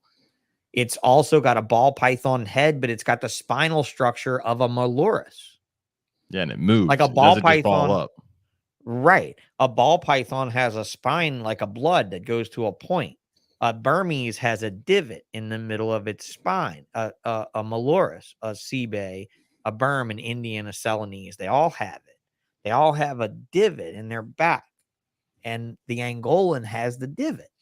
And it flattens its body out like a Burm or so you have the, like, why in the fuck is a ball python and an African rock on the continent of Africa and no tweener? That's your tweener. Yeah. And that's the only tweener there. It's fucking miraculous. And I think more people should own it. And I think if you just literally brought it to a reptile show and explained it just how I just did, with the spine and the head of the ball python and the scale, dude, people are like, how much? How much? And it doesn't matter how much. You just say $1,500 a pair. Okay. $1,700. Okay. $2,000. Okay. And now we're at that point. Angolans sell now, but the thing is, I think a lot of people are selling Angolans outside of the show. They're not making it to the show with them. Oh, they never make it to a show. And that's the problem with shows now too, dude. When you said shows would never be what they were before, no, they will never be what they were before because of the internet, period. Yeah. That's all. Now, I will say the one thing we talked earlier about, the older guys going in and cutting prices and everything. I think one thing like Morph Market has done is made it where the newer people are like, oh, this is the price. Like, if I check Morph Market, it is $350. Oh, Morph Market saved our entire collective asses. Yeah. Period. At the end of the kingsnake.com era of the same fucking website from 99. I mean, that's as Y2K you can go there right now. Yeah. And like I said on Chris's podcast, if I'm going to sweat that much, I'm going to have something to show for it. I'm not going to have King Snake to show for it. So, Jeff, you did us a solid in the 90s. You stopped fucking doing shit when you made money. When you started making money, you should have hired John Lehman. You should have been at MIT hiring the next fucking hot shot. You should have been in South Korea. I don't give a fuck where. Hiring somebody better than you are that did kingsnake.com, that kept it looking the way it looked, because it allowed us all to go to Facebook for free. And when we all went to Facebook for free, shit got destroyed. And everybody started a group. And each group had a different price for a different snake. And you get a snake that was half price in this group than it was in this other group. And then, Wilbank started Reptile Ring, and I joined up Reptile Ring because what fucking choice did I have? To go back to King Snake? No way. I mean, there was no way I was going back to that old model where, if you remember the kingsnake.com ball python page, you could only put 3 ads a day and your ad would roll off the page in 20 minutes. If you went to it, looked at it and hit refresh, everything's changed. It was gone. Everything was changed. That's how fast it would roll. It was the worst site in the world to handle the traffic that we had. And the fucked up thing, and for one of my episodes, I'm going to get down here. Like down here on this shelf is every reptiles magazine ever made for like the first 15 years. And in like a handful of those issues, I have my friend and I had an ad for a software site that we developed in 1999 called herpexchange.com. And Herp Exchange, if you could go back to 1999, was the exact version of Morph Market now. Really? Not even the version of Morph Market that came out. The version that he's releasing now with your ability to track your collection and breed your animals and sell their offspring. We had all that, bro. We spent $7,000 on the software that was developed for the Beanie Baby industry. It was a Beanie Baby website, database site, auction site that we paid the developer to reformat to reptiles.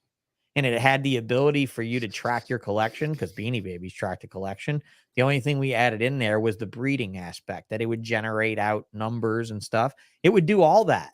And we advertised in reptiles for like 6 months. And we showed up in Orlando before it was Daytona. And we had a big fucking banner and we had a computer.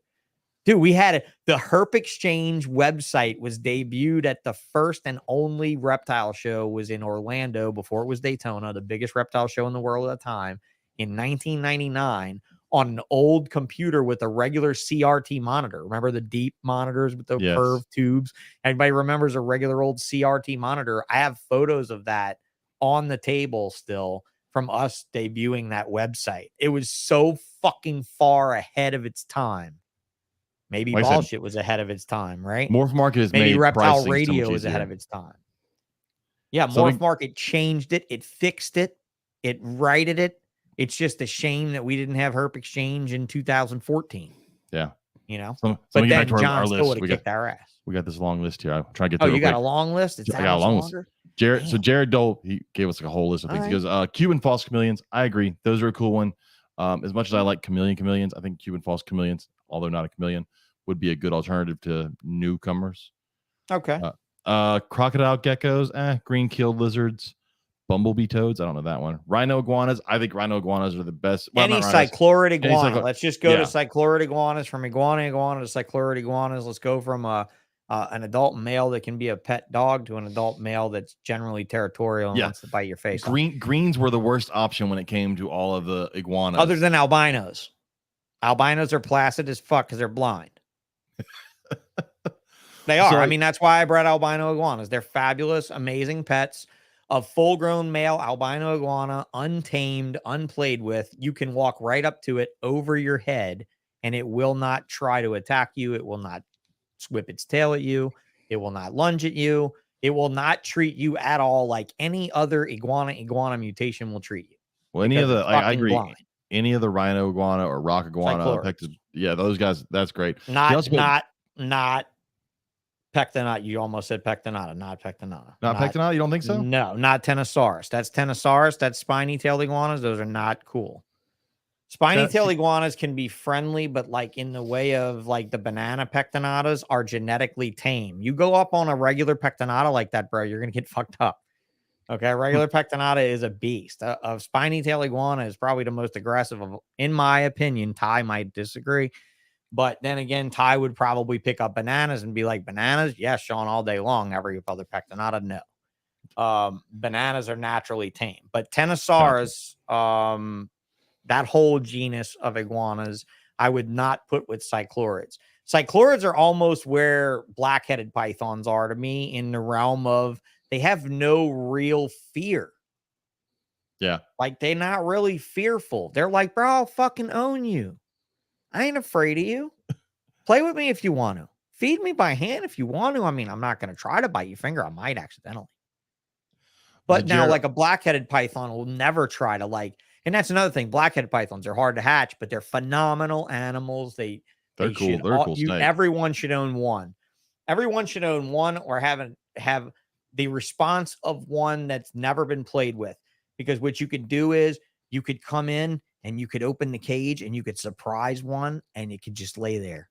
And when you depending on who you get it from, Jim Sargent over at Split Rock has some of the best. His Swiss line ones. Oh yeah, no, Jim's are the most phenomenal looking ones. But I'm talking about the way they act. Yeah. There's something about a blackhead because it has no real natural predators. It's just a reptile eating king of its area. That when you reach in to grab it, it will nose bump you, dude. It'll never open its fucking mouth. No matter how much you cage feed it, no matter how little you play with it, that if you get a black-headed python to bite you like a Walma, I'll be shocked. A Walma will tear your ass up like a fucking Brookside, like a Cow King, any day of the week. Any day of the week. And that black-headed python is a polar opposite animal. So Jared Dole also said Burmese mountain tortoises, which I do want a Burmese mountain tortoise. I think they're a pretty cool one. They're not massive, but they get a pretty decent size. And they have a very good adaptation to most environments outdoors. Yeah. That's just something because they climb. You gotta be careful. They're really good at climbing. So they're good at climbing. They're not a big digger though, right? No. Right. And they can deal with moist and dry. They can deal with a little bit of hot and a little bit. But along with them being on the list, I also tell people all the time, I think that leopards should be more popular, redfoot should be more popular, and sulcatas need to just go away. I love sulcatas. I have them. Sulcatas need to be dialed out from the ownership responsibility perspective. Redfoots, because sulcatas are so durable in our climate. That's what makes them the sticker. They're most productive and they're most durable. Now, redfoots are more durable for our climate, less durable for the West Coast. Leopard tortoises are less durable for our climate, more durable for the West Coast. Okay. Like you'll go to a West Coast show, bro. You ever been to a West Coast show and looked at tortoises before? Oh, the testudos.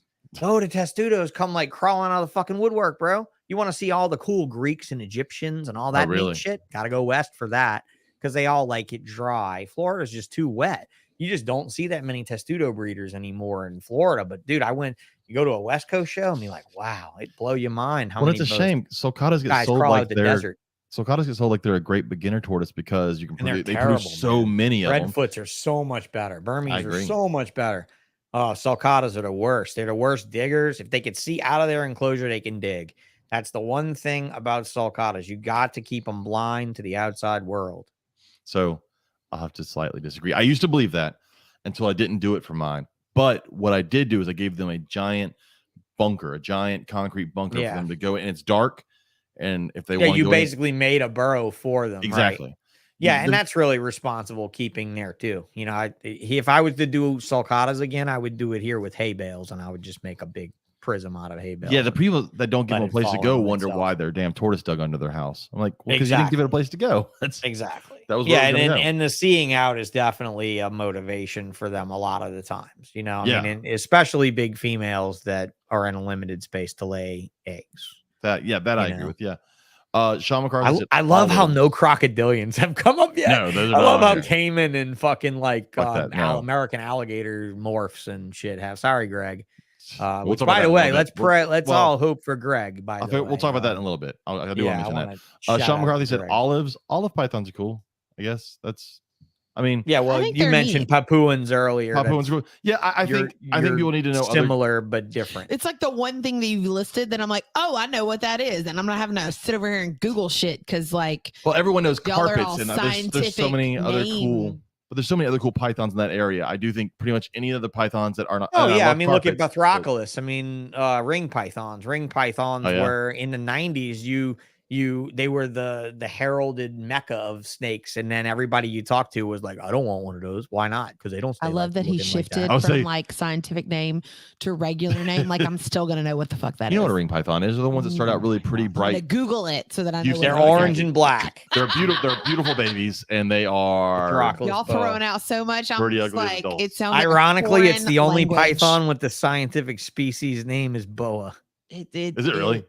Yeah, Bathroculus boa. Y'all are speaking of John Feely.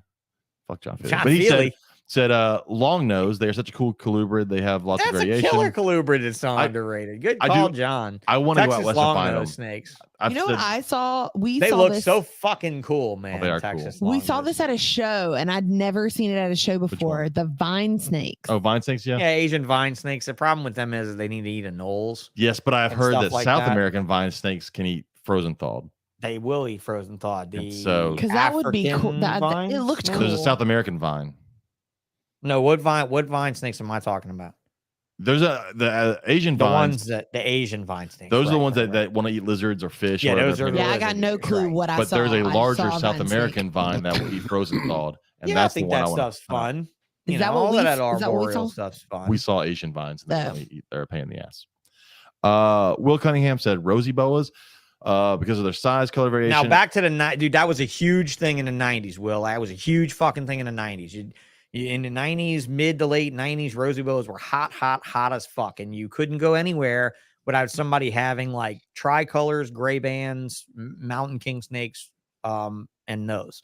The problem is they bite. So like?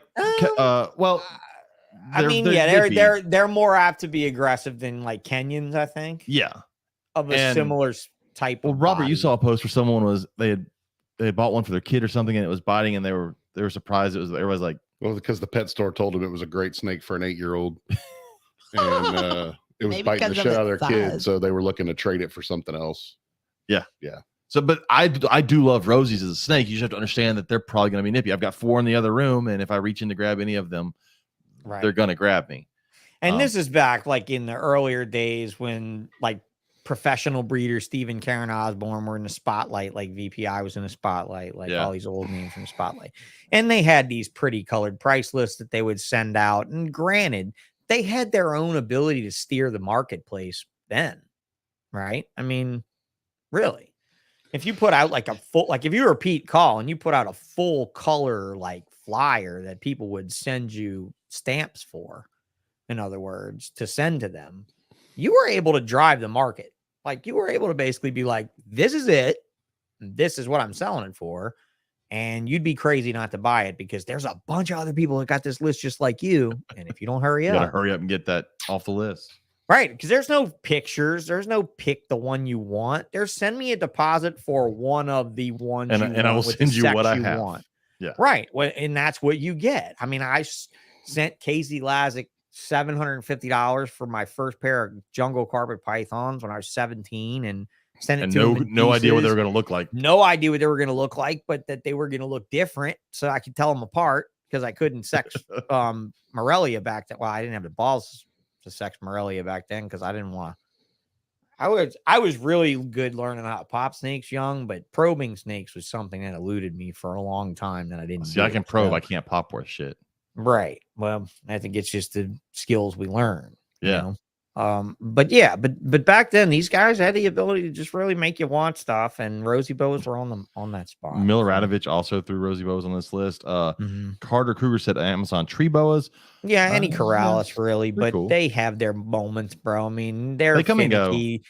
They're heavily wild caught. They're poorly kept by importers. They're a lot of times sold at reptile shows where they're too far gone to do any good for most people. That's the problem, is they're a very imported species. So it kind of ruins it for some people. It'd be like bringing Brazilians back to the 90s a little bit. You know, Brazilians are another thing. Rainbow boas are another thing that I think is, and I want to touch on that real quick if I can. I love Brazilians. I've got babies and adult in the other room. Yeah, I was at the last show I was riding around with my daughter, as you guys see me do sometimes. And we stopped by a particular booth at the Herp show. I'm not going to say which one it is, but they're always on the long wall and they got the netting up over their thing. I know who it is. And everybody, they just buy and resell, you know, and I see a snake that I like there. And, you know, I don't normally ask them anything, but I see this corn snake and I'm like, yeah, how much is that? I'm going to ask him. And I'm like, hey man, look, I'm another vendor. Oh, I know who you are. And I'm like, oh, have you dealt with us before? Yeah, you saw me a bunch of snakes that died. I'm like, okay, let's examine this fucker now. Okay, so first of all, you're not going to do that to me anyway, because I sold more good snakes than most people that are living have sold. And I can say that with confidence over the years of selling thousands of snakes a year. I can do that, you know. But you're not going to do that in front of my kid and fucking get away with it. You're not, because we don't sell bad animals to people. So I go on to ask this fucking guy what he bought from me, where he bought it, when and how. He bought Brazilian rainbow boas from me in Conroe. Now, this was the Conroe show where a Brazilian rainbow boa was stolen from me. So this would have been like the second Conroe show in history. Oh, that's a long time ago. So a long time ago. This guy told me it was just 3 years ago, which granted, you guys know I haven't been to a show outside of Louisiana in 4 years. So we already know he's fucking out on that, right? So Sean Gray walks up right when he's starting this stuff. And Sean's like, dude, he hasn't been to Conroe in forever. And if you're talking about the one where he had that Brazilian stolen, that was like the second Conroe show, first Conroe show we ever had. That was like 2015. So I had to tell a guy, I was like, first of all, we're at a show, which means I left on Thursday or Friday. I put these Brazilian rainbow boas in a deli cup. I drove them to a show in a great state of Texas that is hotter and drier than the great state of Louisiana happens to be. And again, they didn't have water. And these people bought these animals on the weekend, and it looks, from the looks of them, they ain't all that good about breeding, right?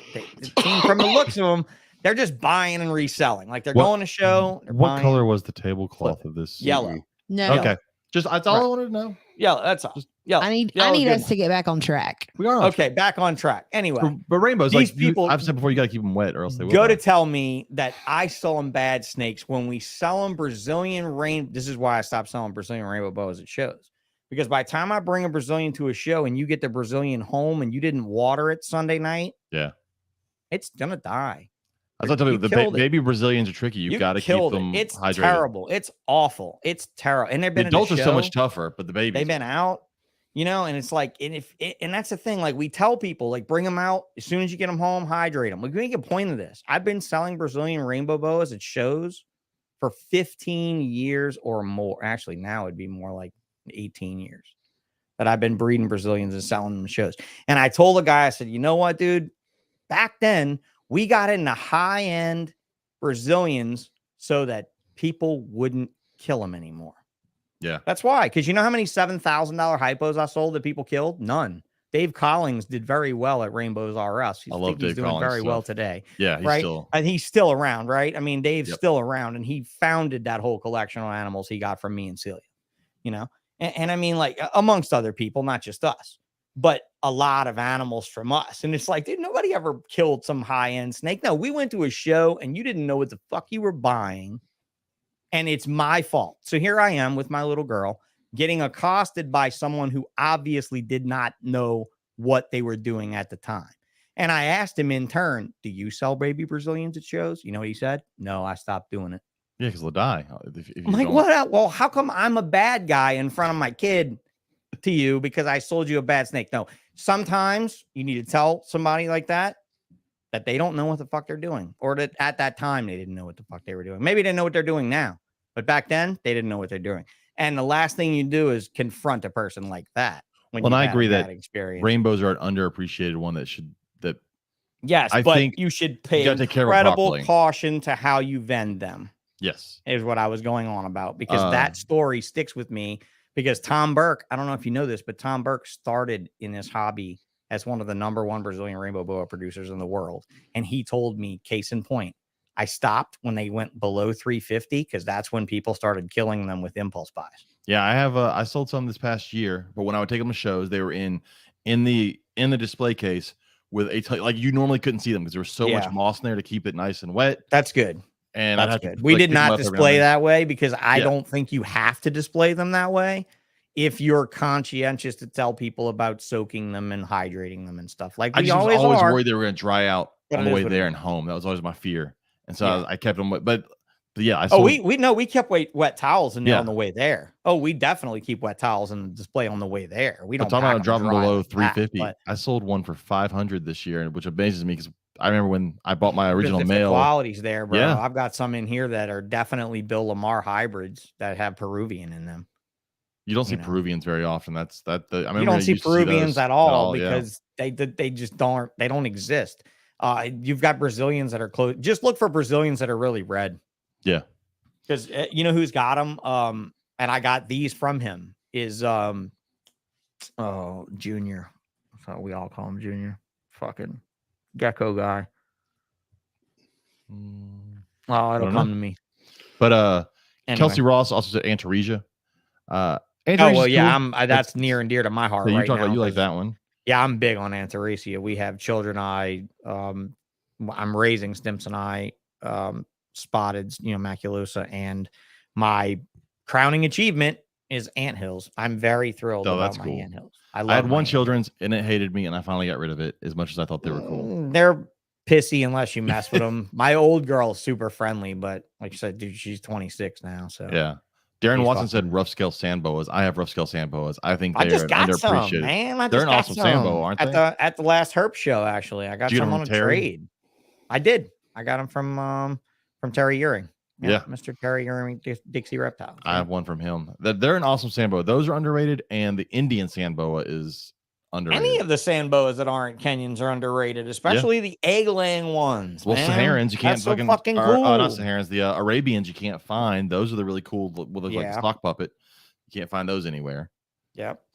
This person said, a boa that comes from over there that's an egg layer that the rest of its genus is live bears. Come on. Well, and awesome. the Saharans are the ones that look like Kenyans, but they lay that weird ass egg that hatches in like 14 days that you can kind of see. That's the one I'm talking about. Yeah.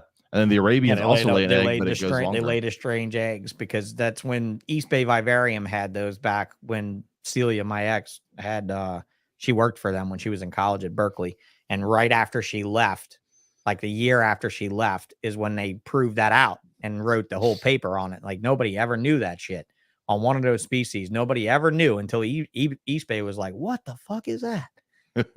It's pretty incredible that there's still things that we can discover in the private sector of this hobby that the zoology side of it hasn't done yet or hasn't made so public that the world knows it. In other words.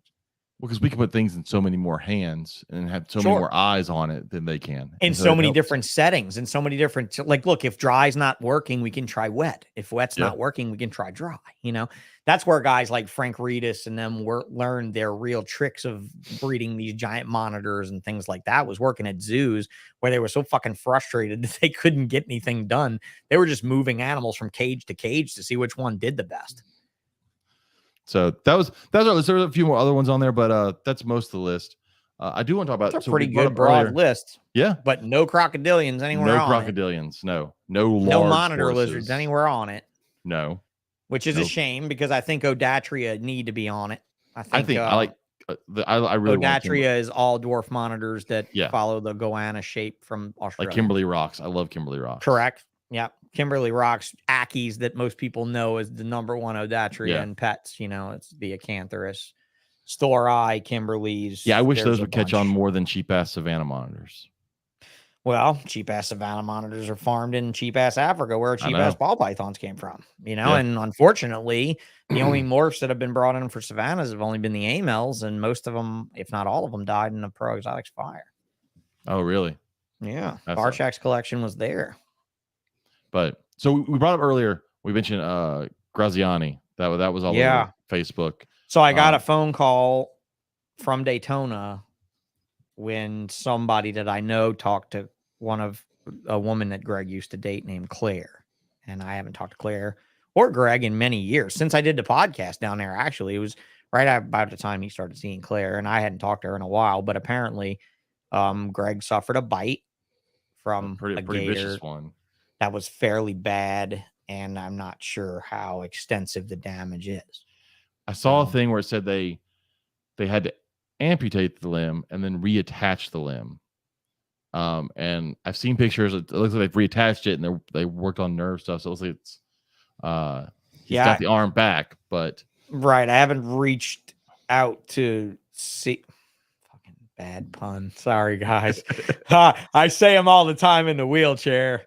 Greg would laugh at that if he listened to this, I know. But I haven't really dug for more information on the situation because I don't, it's just like my situation, right? Like who wants to dive in there in the beginning? Like when anybody that doesn't release info, they release info, The general public will know him from Python Hunters. There was the Python Hunter show on National Geographic. The general public should know him from breeding. cinnamons and pastels and a million other things that he's done in his time. And ironically enough, but newer people in the hobby probably know him from that. Yeah. And if you go back, if you guys want a killer, probably the most fun, miserable podcast I've ever recorded would be that one from when we were all at Iguana Fest #1. And it's a recording of me, Dave Kaufman, Greg Graziani, and superstars in the background now, which is Reach Out Reptiles. Garrett. Oh, Garrett. Garrett's in the background, but we didn't let him get in there too much. We knew he was going to be a superstar one day, so we didn't let him have his limelight. But that's a great recording, and Greg does cover a lot of his history in the trade, which I think is amazing because every reptile he kept all the way up until the pastel ball python was animals he caught in Florida that were wild. And none of them lived there. They were all savannas and Nile monitors and mangrove monitors. He had a whole photo album of exotic reptiles, and none of them. So speaking of exotic reptiles in Florida, I saw it was in Reptiles magazine, and I posted over on our Facebook group. They have found cottonmouths now eating Burmese pythons in the Everglades because they found one that had a tracker. The Burmese python that they put a tracker in was inside the cottonmouth. So at least they're eating some of them. I was going to say, some of them are going away. Because Burmese bring you back to more Burmese. So many Burmese. I mean, no, really, give me that. Give me that tracker thing. What's that tracker thing like? Yeah. That was their whole reason so many for doing berms bring you back to berms because somewhere there's a den of berms. Well, they probably watched the movie where there was live in dens. I don't really know. I'm asking real legit hard questions here. I don't know what it had to be a small berm. It couldn't have been a big one. They're called Burmese pythons, but that's because they're from Burma, not because they live in berms full of themselves. Yeah, I'd love to know if a tracker does a fucking bit of good, or if when you caught the snake to put the tracker in it, if you shouldn't have just picked that snake up and took it with you. Yeah, just saying. I don't know what data they were going to get from other than this is where no, it's traveling data. They're just wondering how far it travels over its lifetime. That's what they're trying to do. Migration data. They could just say the Everglades. Again, remember, these are the motherfuckers that said they could survive all the way to the Ohio River Valley Delta or whatever, right? And these things can't survive past Jacksonville. So they froze like several years ago. They froze to death in the Everglades. They froze in the fucking Everglades. Yeah, exactly, man. I mean, you guys in Houston, we're over here. It gets fucking cold in the boglands of Louisiana, and when it's cold here, it's wet here, and that's murder. Yeah, I mean, that's just murder. Like you get every fucking snake coming out of the winter with a respiratory infection. It's heinous. I'm sure. That's the National Geological Society, or the U.S. Geological Society. Got an injunction against, mind you. I mean, I'm sure Supreme Courts and such don't grant such injunctions on nothing. I'm pretty sure we proved our case there. I also posted a thing. It was done by I'm probably gonna mispronounce this, the Pasaga River Rangers, but they were telling people to quit stacking fucking rocks in the river like a goddamn hippie. They didn't use those words. I'm using those words. But they show all these rocks that people take from the river and they stack them in these stupid things. And then all the salamanders and everything that live under them for habitat no longer have habitat, and they're dying because someone decided they needed to make a statue in the middle of a river for no damn reason. Mm-hmm. Just go out there, look at the river, and then go home. Don't. But this has been a thing. I'm on a lot of like fly fisherman things, and fly fishermen hate it too because they'll go out fishing, and these people that go out hiking will do this, and they'll find them, and there's tons of pictures of people just like kicking them over. But the problem is those rocks don't go back where they were, and that habitat because if you ever look at like a fast moving creek or stream, it's a very delicate habitat the way that. Oh, absolutely. And absolutely. So these big salamanders that are living under these rocks live there because they can't live out in the open with the fast moving water. Yeah, it's like a catfish in its hole type thing, more or less, right? I mean, it's gotta have that spot, and people are out there fucking with that spot. Yeah, it's one of those things. If you go out there and enjoy nature, and then fucking go. Like, just get out there. Yeah. Don't. Well, I mean, I want to touch on something based on your question that you had me ask everyone. Go ahead. Right? Because I wanted to ask you because I know a good bit about a lot of species, but I always want to know more. Right? And I find fascination in other species that I keep, and I keep a lot, and I've kept a lot. I think the most I have ever counted, we were breeding like 51 or 52 species of reptile in like 2007. But at that time, I wasn't paralyzed. I had 8 employees total, and we were doing regular visits with the Louisiana State university's veterinary school would bring graduate students into our building to study reptiles to learn because they couldn't learn at school. Yeah. You know, which we've been talking again with them. I'm going to have him on the BallSh show, actually, the guy that cool. runs LSU vet school. I'm going to have him on because he's done a lot of cool reptile research with us and with other people.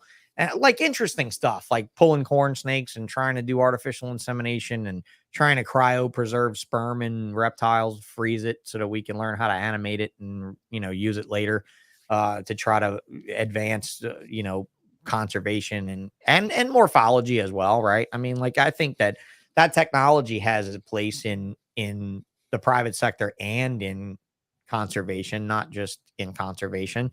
And they know that too, right? They know that. And so that's why I like working with guys like Mark Mitchell and like, I don't know if you guys know Orlando Diaz down in Florida. He does a bunch with boas and colubrids and stuff. And he's a veterinarian too. We'll have him on the show. These are like some guys that have gone to Darwin Island in the Galapagos and done biopsies on marine iguanas and stuff, like real fun vets, not some just regular old dog and cat bullshit. But, you know, like really opening up the hobby to more species and to let you guys understand that, like, I'm tired of reading a bad review on the Herp show based on the amount of crested geckos and ball pythons you guys saw there. Okay. Like, I'm tired of that. I'm truly tired of that. Like, you're lucky to have a reptile show come near you once a year, much less once every 3 months. You're lucky to have that reptile show bring you, like Robert here, bring you cages and supplies at that show, to get Bart to bring you fucking rodents, to like any rodents you want, right? Like, that dude doesn't show up and been like, yeah, I didn't have it, I'm sorry. No, that motherfucker shows up and he's got rats for you to buy, right? And crickets from Debbie, right? She lines the whole van, right? You've seen that. Oh, yeah. You've both seen that, right? That can't be a fun drive. Like, I hate the smell of crickets. I know. Personally, the smell of crickets to me is akin to a lot of nasty shit to me. She doesn't drive in with them anymore. She has them shipped in. She has them shipped in. That's good. Yeah. That's good. But you know, she drove them in before, right? Oh, yeah. So again, the chore of bringing that many crickets to a show for you guys, right? And to bitch about the show based on diversity when you're not even looking online. You're not looking on Morph Market. You're not looking at books. You're not looking at magazines. You're not looking at, you're only watching, I don't know what you're watching. You know what I mean? Like, I when I see that, and I don't mean to address your audience like this is your audience, because this isn't your audience, but it's bound to fit someone in your audience, right? Because it definitely fits someone in mine. Yeah. No doubt it fits someone in mine. That, you know, as well as I do, when we go to these shows and we do this, right? We do the camaraderie after the fact, right? We go and eat dinner afterwards. We get drunk and bullshit, and it's fun. We're a family, I think. Herp's show family. I think it's a family. Yeah. It's a pretty solid family. But while we're at the show, we're all there for the same reason. We're all there to do good business and sell. Well, hopefully we're there to sell good animals to decent people. But the diversity it shows is purely based on the popularity of these species and how much money they make. It's not based on the fact that ball pythons are the only thing that are easy to breed, or that it's the only thing we care about, and it's the only thing we care about is money at the end of the day. At the end of the day, this shit costs a lot of money. And I think that falls short of things. I think that people that have both feet in the hobby and in the commercial side of this industry, like Robert himself building those cages, is a really, really great insight to what I'm talking about here. When he can go from show to show and see some of the most diverse shows do the worst. And some of the best sales in the room be the ball pythons and crested geckos. Yeah.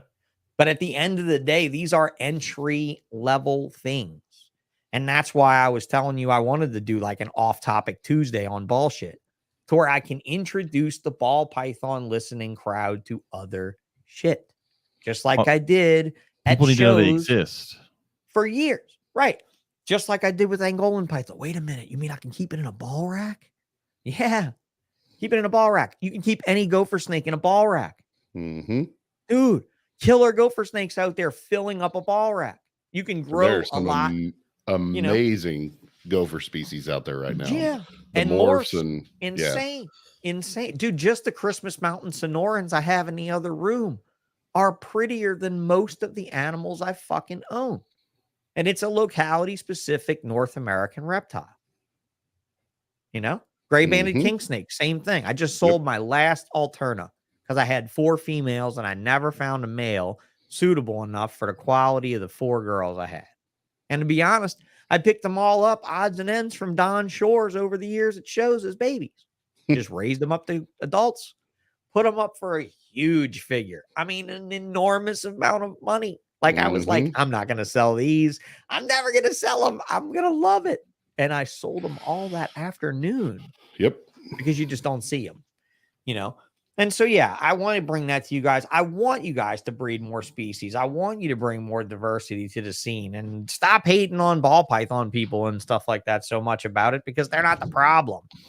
They just happen to have the snakes for sale. The problem is the people aren't interested enough to make it a thing. Well, I think some people just don't know they exist. They don't know some of these species that they may be interested in. They don't know they exist. And if you can or they go on Facebook and see a red-eyed crocodile skink and condemn a huge species to death, right? Like an axolotl. Yeah. Right. How many people have axolotls in the South that don't have chillers? Well, it's the same as chinchillas. Telling me you really keep your fucking house that cold? You really chinchillas? Another one. I see people buy them in the South. I'm like, fucking chinchillas are made to live in the mountains, like same high type up of in thing. the mountains. Oh yeah, you go into the chinchilla room at the herp store and it's fucking cold. Oh, it's cold. Yeah, as it should be. Yeah, as it should be. And they're probably the only pet store in the fucking country doing that. Yeah, that air conditions the animal that's supposed to be cold. Everybody thinks about heating the animals that should be hot, but I'm like, some of these animals aren't meant to be in Texas. Yeah, what did Tom just put out? This life-changing statement that Tom Crutchfield just released the last couple of days. Did you read it? What did it say? The needs of the kept should outweigh. Yeah, he says it all the time. Needs of the keeper or something. I don't know. But I've just seen him blasted on stuff. So yeah, he's got his little sayings. I mean, my Tom Crutchfield takeaway is, hey kid, he wants to buy it, sell it. A dead snake, money in the bank's better than a dead snake in a tank. That was a Tom Crutchfield that I knew. He says we must put the needs of the kept over the obsession of the keeper to keep. There you go. That was it. That was it. You know, and I like I'm there. You know what this is? This is an anti-prehistoric pets march. This is an anti-nerd march. This is an anti-anybody that keeps a retic in a fucking box march. That's all. It's not going to fix anything. It's not going to change anything. It's just basically Facebook fluff for a week. Yeah. Right. So I wish it did. But I definitely think, like I said, I shit on ball pythons all the time, but I shit more on ball python people than ball pythons. I don't hate the species. And I've said a lot of times that we have ball pythons. Well, I mean, wouldn't it be a don't hate the player, hate the game sort of thing? Like, when we have, and I don't hate all ball python people, because like I have a ton of friends at shows that are ball python breeders strictly, but you know the kind of people that like just they get under your skin and I don't know. It just, but I say all the time, the hobby wouldn't. You have an aversion to people that aren't academically exposed to this hobby like you are. Well, they just aren't reptile people. I don't even need you to be like an academic, like really. You know what Tim Bailey used to say? It was funny. He used to flatter me all the time. He used to say, you know, I really like how much you know about ball pythons and all that other stuff, but it's the scientific side of this industry aside from that I admire the most. And that's what he said to me 20 years ago. And to look at that man now, keeping all these crazy species, working with the zoo and stuff like that, dude, he's doing it. He's doing it. And I think that's great. I think that's wonderful to see a person look at the hobby and be like, I'm a ball python guy. I'm a ball python, ball python, ball python. Yeah, I could still do ball pythons. I could do them in my sleep. But while I'm awake, I like this other shit. I don't know. The one that gets me is they get into ball pythons and they've never kept anything else. And all they know is ball pythons. And if ball pythons are all you like, I get it. It's a culture of itself. Some of them, it's all they know. They don't know anything other than ball pythons. Do you think it's funny that I took the old, I'm pointing the wrong way. I took the old logo and I changed it this year for the new shit. And I put the circle around it, like the earth. Oh, yeah. Right? To where the ball python's in its own little fucking world. Because it's what I always said it would be. It's its own little industry. It's its own little microcosm within this microcosm. It's its own little thing. It's its own great big little thing. How dare you call us little? We comprise more money than... Right? I get you. I get you 110% because I've dealt with them professionally for the most of my career. But at the end of it, you know what I see now? Tim Bailey. I see a guy with a diverse collection and a diverse experience level. I see a guy who was going to just be a ball python guy, who wasn't going to be just a ball python guy. And I see that in a lot of these ball python people. You know what made me laugh? And I it's walked so by Tim much. Bailey's. I walked by Tim Bailey's table once, and he had sand boas, and I'm like, that's not what I'd figure I'd see on Tim Bailey's table. No, it's not at all. But you know, that's it. You're again judging the guy on his table because you know those other species are always just in deli cups, loose in the middle there. In between, yeah, they're just kind of loose in the middle there. But if you look at his Facebook posts and you follow what he's really into, or if you really knew the guy, right, guy that I knew, you'd know what he's really into. And he's into the Gila monsters and the tortoise because he's got Aldabras and he's got all kind of tortoises and stuff. So yeah, but yeah, we can wrap it up pretty soon here. No, I'm sorry. I'm trying to do junior high English homework that was assigned but not explained. And for our kid, fuck, dude, hats off to you. I'm not there yet. My kid just started 4th grade last week or whatever.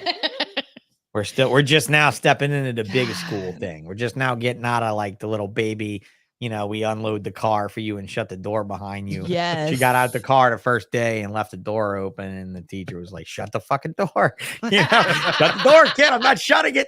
You know, my little girl was like, I got to shut the door. I'm not going to lie. I love doing the pickup line in the back with the big kids because they open their own door and they close their own door. And I'm just there to make sure they don't get hit by a car. It's great. Fair enough. And if I was there, I'd be turning around backwards the other way, letting their parents figure it out. Look, look both ways, kid. Look both ways. Then you switch to the front with like the pre-K babies, and some of them can't even get in their parents' vehicle. You have to physically put them in the car. Yeah, you got to get them in and buckle them in. Shit. I'm past high school days. Yeah, but you explain assignments to your children. That is true. Yeah, I do that. All right. Yeah. Well, look, we were having trouble with mine today because she didn't understand the assignment she was sent home with too. So I completely understand that. But in this case, I'm pretty sure it's the kid that didn't listen, not the teacher didn't say it. But whatever. I mean, I tend to believe that with my kid. I believe that 100% as well. Yeah. As a teacher, so look, before I roll out of here with you folks, I'm going to throw one of these in your face real quick. I love it. That is awesome. Have you not seen I've this been messing with these? I saw the one I saw Chris's. Yeah. I know you saw Chris's on the show, right? I've been messing with these a little bit. This is the painted one. Robert knows how easy this is to do, but yet painting takes forever. So, you know, it's a process, but we will be selling the MDF versions that will be solid paint. The wood grain versions came out sexy as hell. I know that. That's what Chris's is, you know, and the wood grain version came out. This is a negative. And that's what I like about the laser. Unlike your router, I can use the negative, see? So the US ARC letters came out of the other spot. So we're actually able to make 2 signs almost in one. That's as awesome. like a negative sign. I still have to do the saying at the bottom on this one. But yeah, I just got to work it out with shipping and stuff. And, you know, we incorporated the little hangy holes in the back for you to put the screw in the wall and just sit it right on the screw and stuff, you know? Yeah, we'll have it live on the website here pretty soon. So we have a banner now when we do shows and we record at shows, and I have our sponsors listed on there. And I didn't really ask Phil for permission. I just kind of did it. I kind of put US ARC on there, and you never need to ask Phil permission for that. That's I figured Phil would be okay with it. Only time you need to ask permission is if you're using a thing that says you did something, like a bronze, gold, silver, platinum. That's it. Nope. Otherwise, I just wanted their name and stuff. I wanted people to see it. That was the only reason I had it on that side. And we're all members, so it works. That is true. Absolutely. I've done a ton of US ARC signs for people. You'll see a lot of the Herps vendors. They have signs that say a portion of all proceeds. Yeah, I've go seen to US ARC and Herps Family Foundation. I've done, I don't know, probably. But you know, Robert can tell you guys how much quicker a laser and more efficiently a laser can pump out signs like this for a good cause. Oh yeah, it's definitely not as beefy and magnanimous as what a router would potentially throw, but we able to run that with this, and hopefully it catches on a little bit. There's some special things I'm working on for some people too, that US ARC related special things. And Blake Stewart reached out yesterday about the signs as well. So because he did the logo. He's like, man, you got all the logos right. I was like, yeah, dude, Phil sent me the whole gamut, you know. And in turn, if you watch that Paul Taylor, he's on my mind. The show I did with Paul, why am I drawing a blank? Who was I with the other night? That's what we I talked do now. about the laser and stuff. I do that now with every name. Are you having sugar Paul problems? McIntyre. Yeah. Paul McIntyre and I did that show a couple weeks ago on YouTube where we talked about lasers and 3D printers and all that fun stuff. And I had actually sent him the graphics, and he spun off and did his own little He 3D USR. prints a whole bunch of stuff, doesn't he? He's 3D printing a lot, but he's also doing he's got a diode laser, one of the regular sit down on the table lasers. I think Sean and Lori got one too. But they're not fast at all. Like, it takes forever to do tiles and stuff, but the quality of the image is insane. Like, every machine has its strength, right? Like, speed, quality doesn't really go together. Like, there's not really one. I think the Galvo is probably the best for throwing down engravings that are of quality, but not in plastic, only in metal and stone. Like, the Galvo won't, the fiber laser plastic won't take it. Yeah. You know, organics won't take it. It's so crazy. Like, I could have sparks flying off a metal cup, like making crazy noises and shit. And I can slip a piece of paper towel between it and nothing.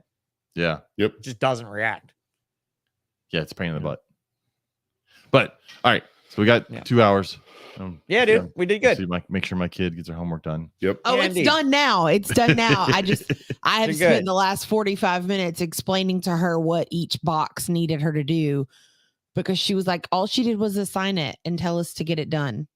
I feel like there was a step in there our daughter left out. But no, this was the assignment that was posted at 6:40 the other night. Oh, that's Maybe right. not. You remember I came in, I was like, I'm not making her do this.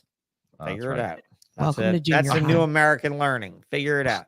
All right. So Sean, we're the greatest country in the world, everybody. Don't let anybody tell you any different. Greatest country in the world. Smartest people in the world. Yeah. We're good. If people want to get a hold of you or listen or watch you now, because it's not hard at all to find me. That's true.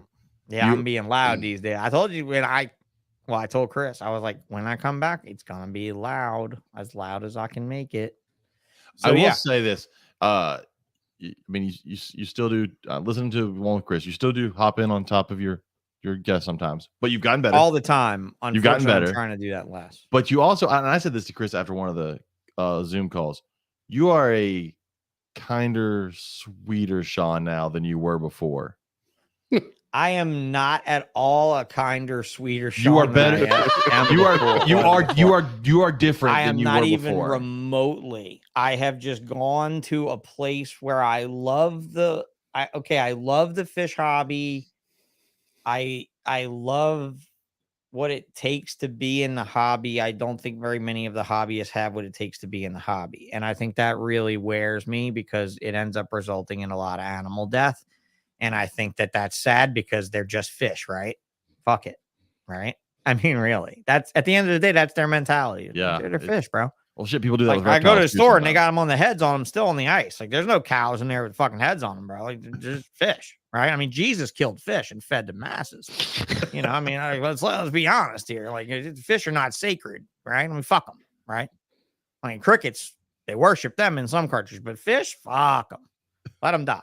We can always just go to the ocean and catch more because there's plenty in the ocean, you know, and being in the marketplace and competing with stores that have blue ring octopus and like stingrays and things like where you're like, show me the client in your store that has the capability to keep this for the rest of its life. Oh my God. You won't. Okay. So at the end of the day, let me just go back to the reptile world where I can nestle myself right in with the people that I like. And there's a lot of people that I don't. Right. Ain't that the truth? But I think that's the case for all of us. Right. Your list is growing and it will. But at the end of the day, dude, you guys heard BallSh as I was trying to do something for myself. I was trying to do something for you. I wasn't trying to do something for my business, which is very obvious. If you look at how, and I brought this up with Chris, at how very little I promoted my own brand. You didn't see Exotics by Nature banners and sponsorships and stuff. You still don't. I mean, you will on Off Topic Tuesday, I'm going to do a sponsorship by Exotics by Nature for that, because Exotics by Nature ain't just ball pythons. It never was just ball pythons. Even when it was mostly all ball pythons, it wasn't even remotely all ball pythons. That's what's funny. Square footage wise, I've probably always had 50% of my facility not ball python. It's just, that's what worked. That's what flew. That's what paid the fucking bills and allowed me to have my own private zoo that nobody ever came to, which I love my own private reptarium. I'm happy with it. It's not covered with fake plastic everywhere and rocks and every shit everywhere. And I don't need to charge people admission to come see it. No, I don't. I can just come here when I want, and I can play with my two-headed corn snake, and I can mess with my little weird sand boas and my little gray banded kings and my other weird shit. You know, and I like that about me. And then I was never, ever a brand sellout, a species sellout. I was never solo at it. I've been screwed more than I've ever screwed, right? Like, all of those things are good things at the end of the day. And if you say that I was a meaner guy before, dude, I had a lot more pain. I had a lot more bullshit in my life. I was dealing with a lot more problems. I mean, I kind of went through it on the episode with Chris, you know, and those of you that know me know the problems, but a lot of people, even since then, were like, wait, dude, I didn't know you lost a child before you broke your back. Yeah, 6 months before I broke my back, my son. Yeah, I didn't know that until the podcast when I heard that. You're like, fuck, right? I mean, let's just be honest. The reason I could come back so strong from such an injury like I did was that it wasn't the worst thing that ever happened to me. And it ain't ever going to be the worst thing that ever happened to me, even though it continues to damage my life decade now in its wake. Nothing will ever hurt like that loss hurt. And nothing will change the fact that, this is hard to say, I'm going to have to interview the guy that on the ABC show. I'm going to have to interview the guy that offered to buy my collection from me when he found out my son died just then. Damn. Same guy that tried to buy it from me when my first fiance left me. That's the kind of people we were surrounded by then. We weren't surrounded by this, do me a sticker trade, bro. I love you, dude. Let's share a booth. Let's get 27 tables in Daytona so nobody unlike us can be like us. And there wasn't none of that. You Texas fuckers started that. Then the Atlanta fuckers followed. Okay? You Texas fuckers started that shit. The Atlanta people followed, and you are the only two groups like you in the fucking nation. I just want you to know.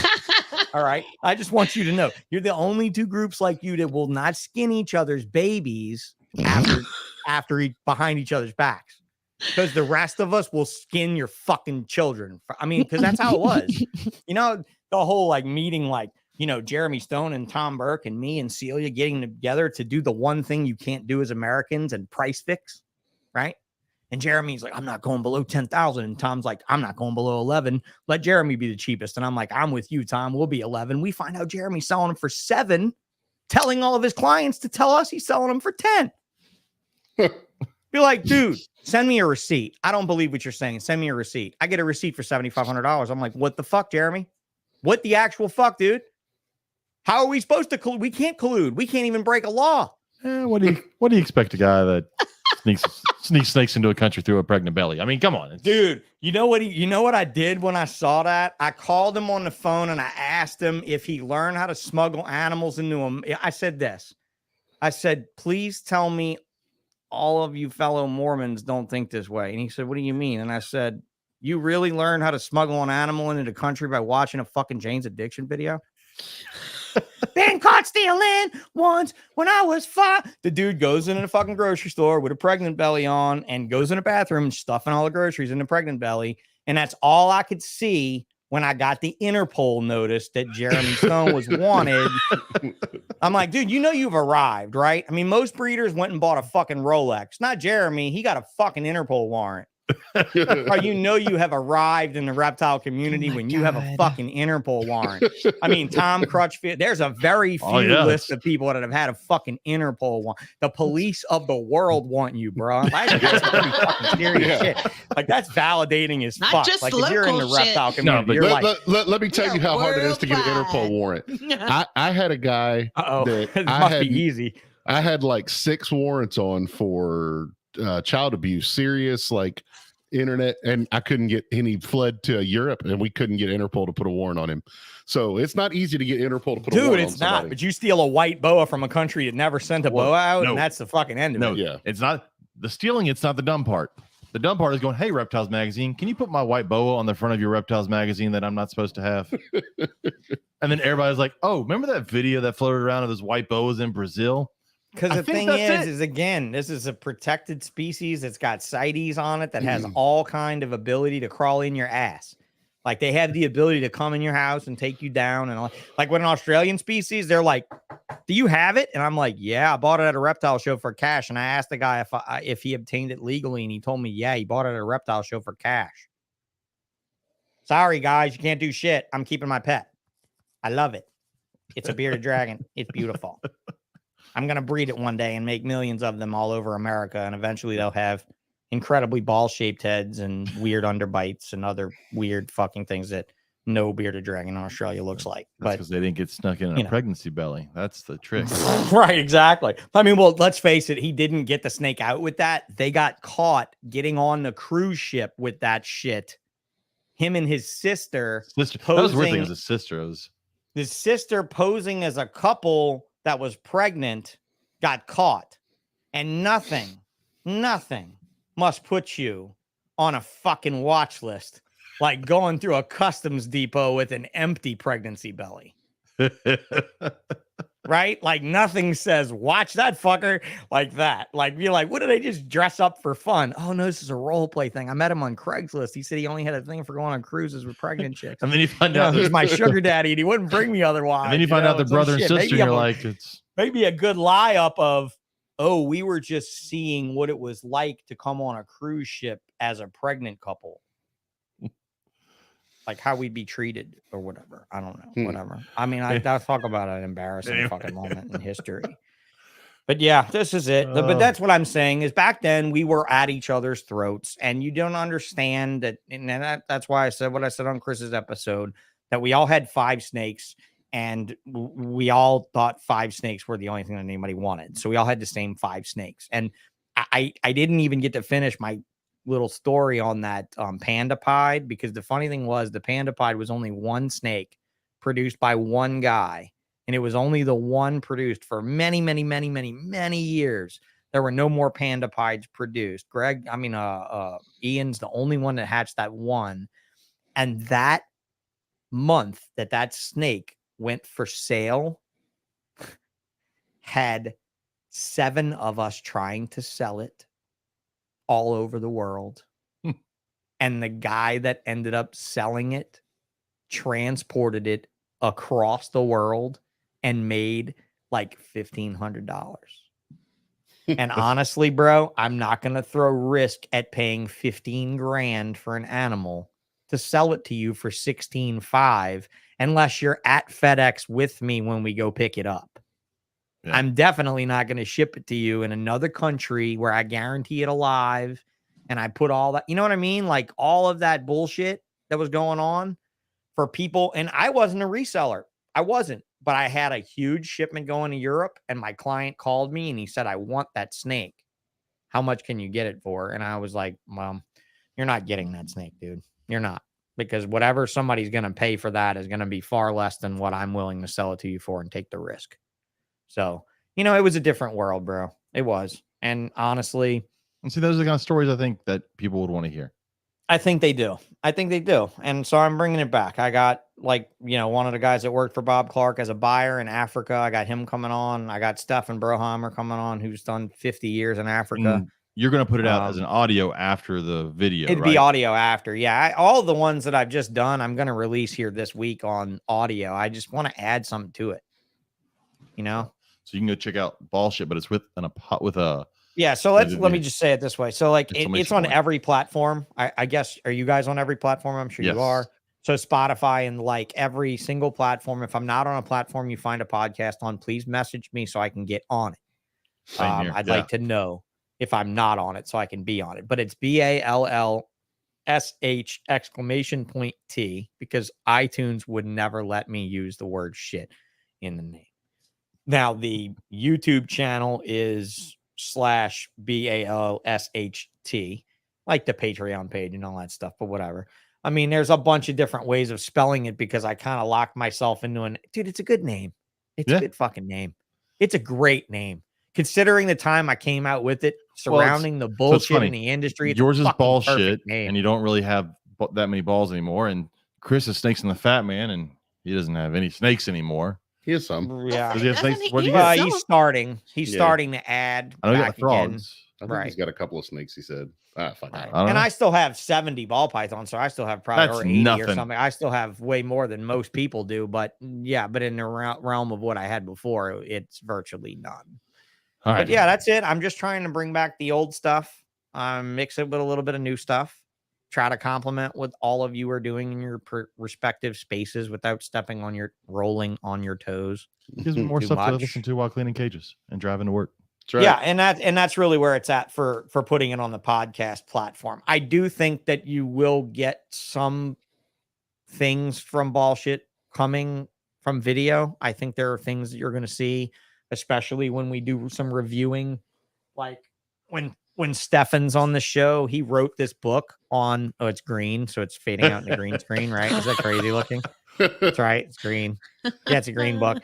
Ball Python's Habitat, Care and Breeding.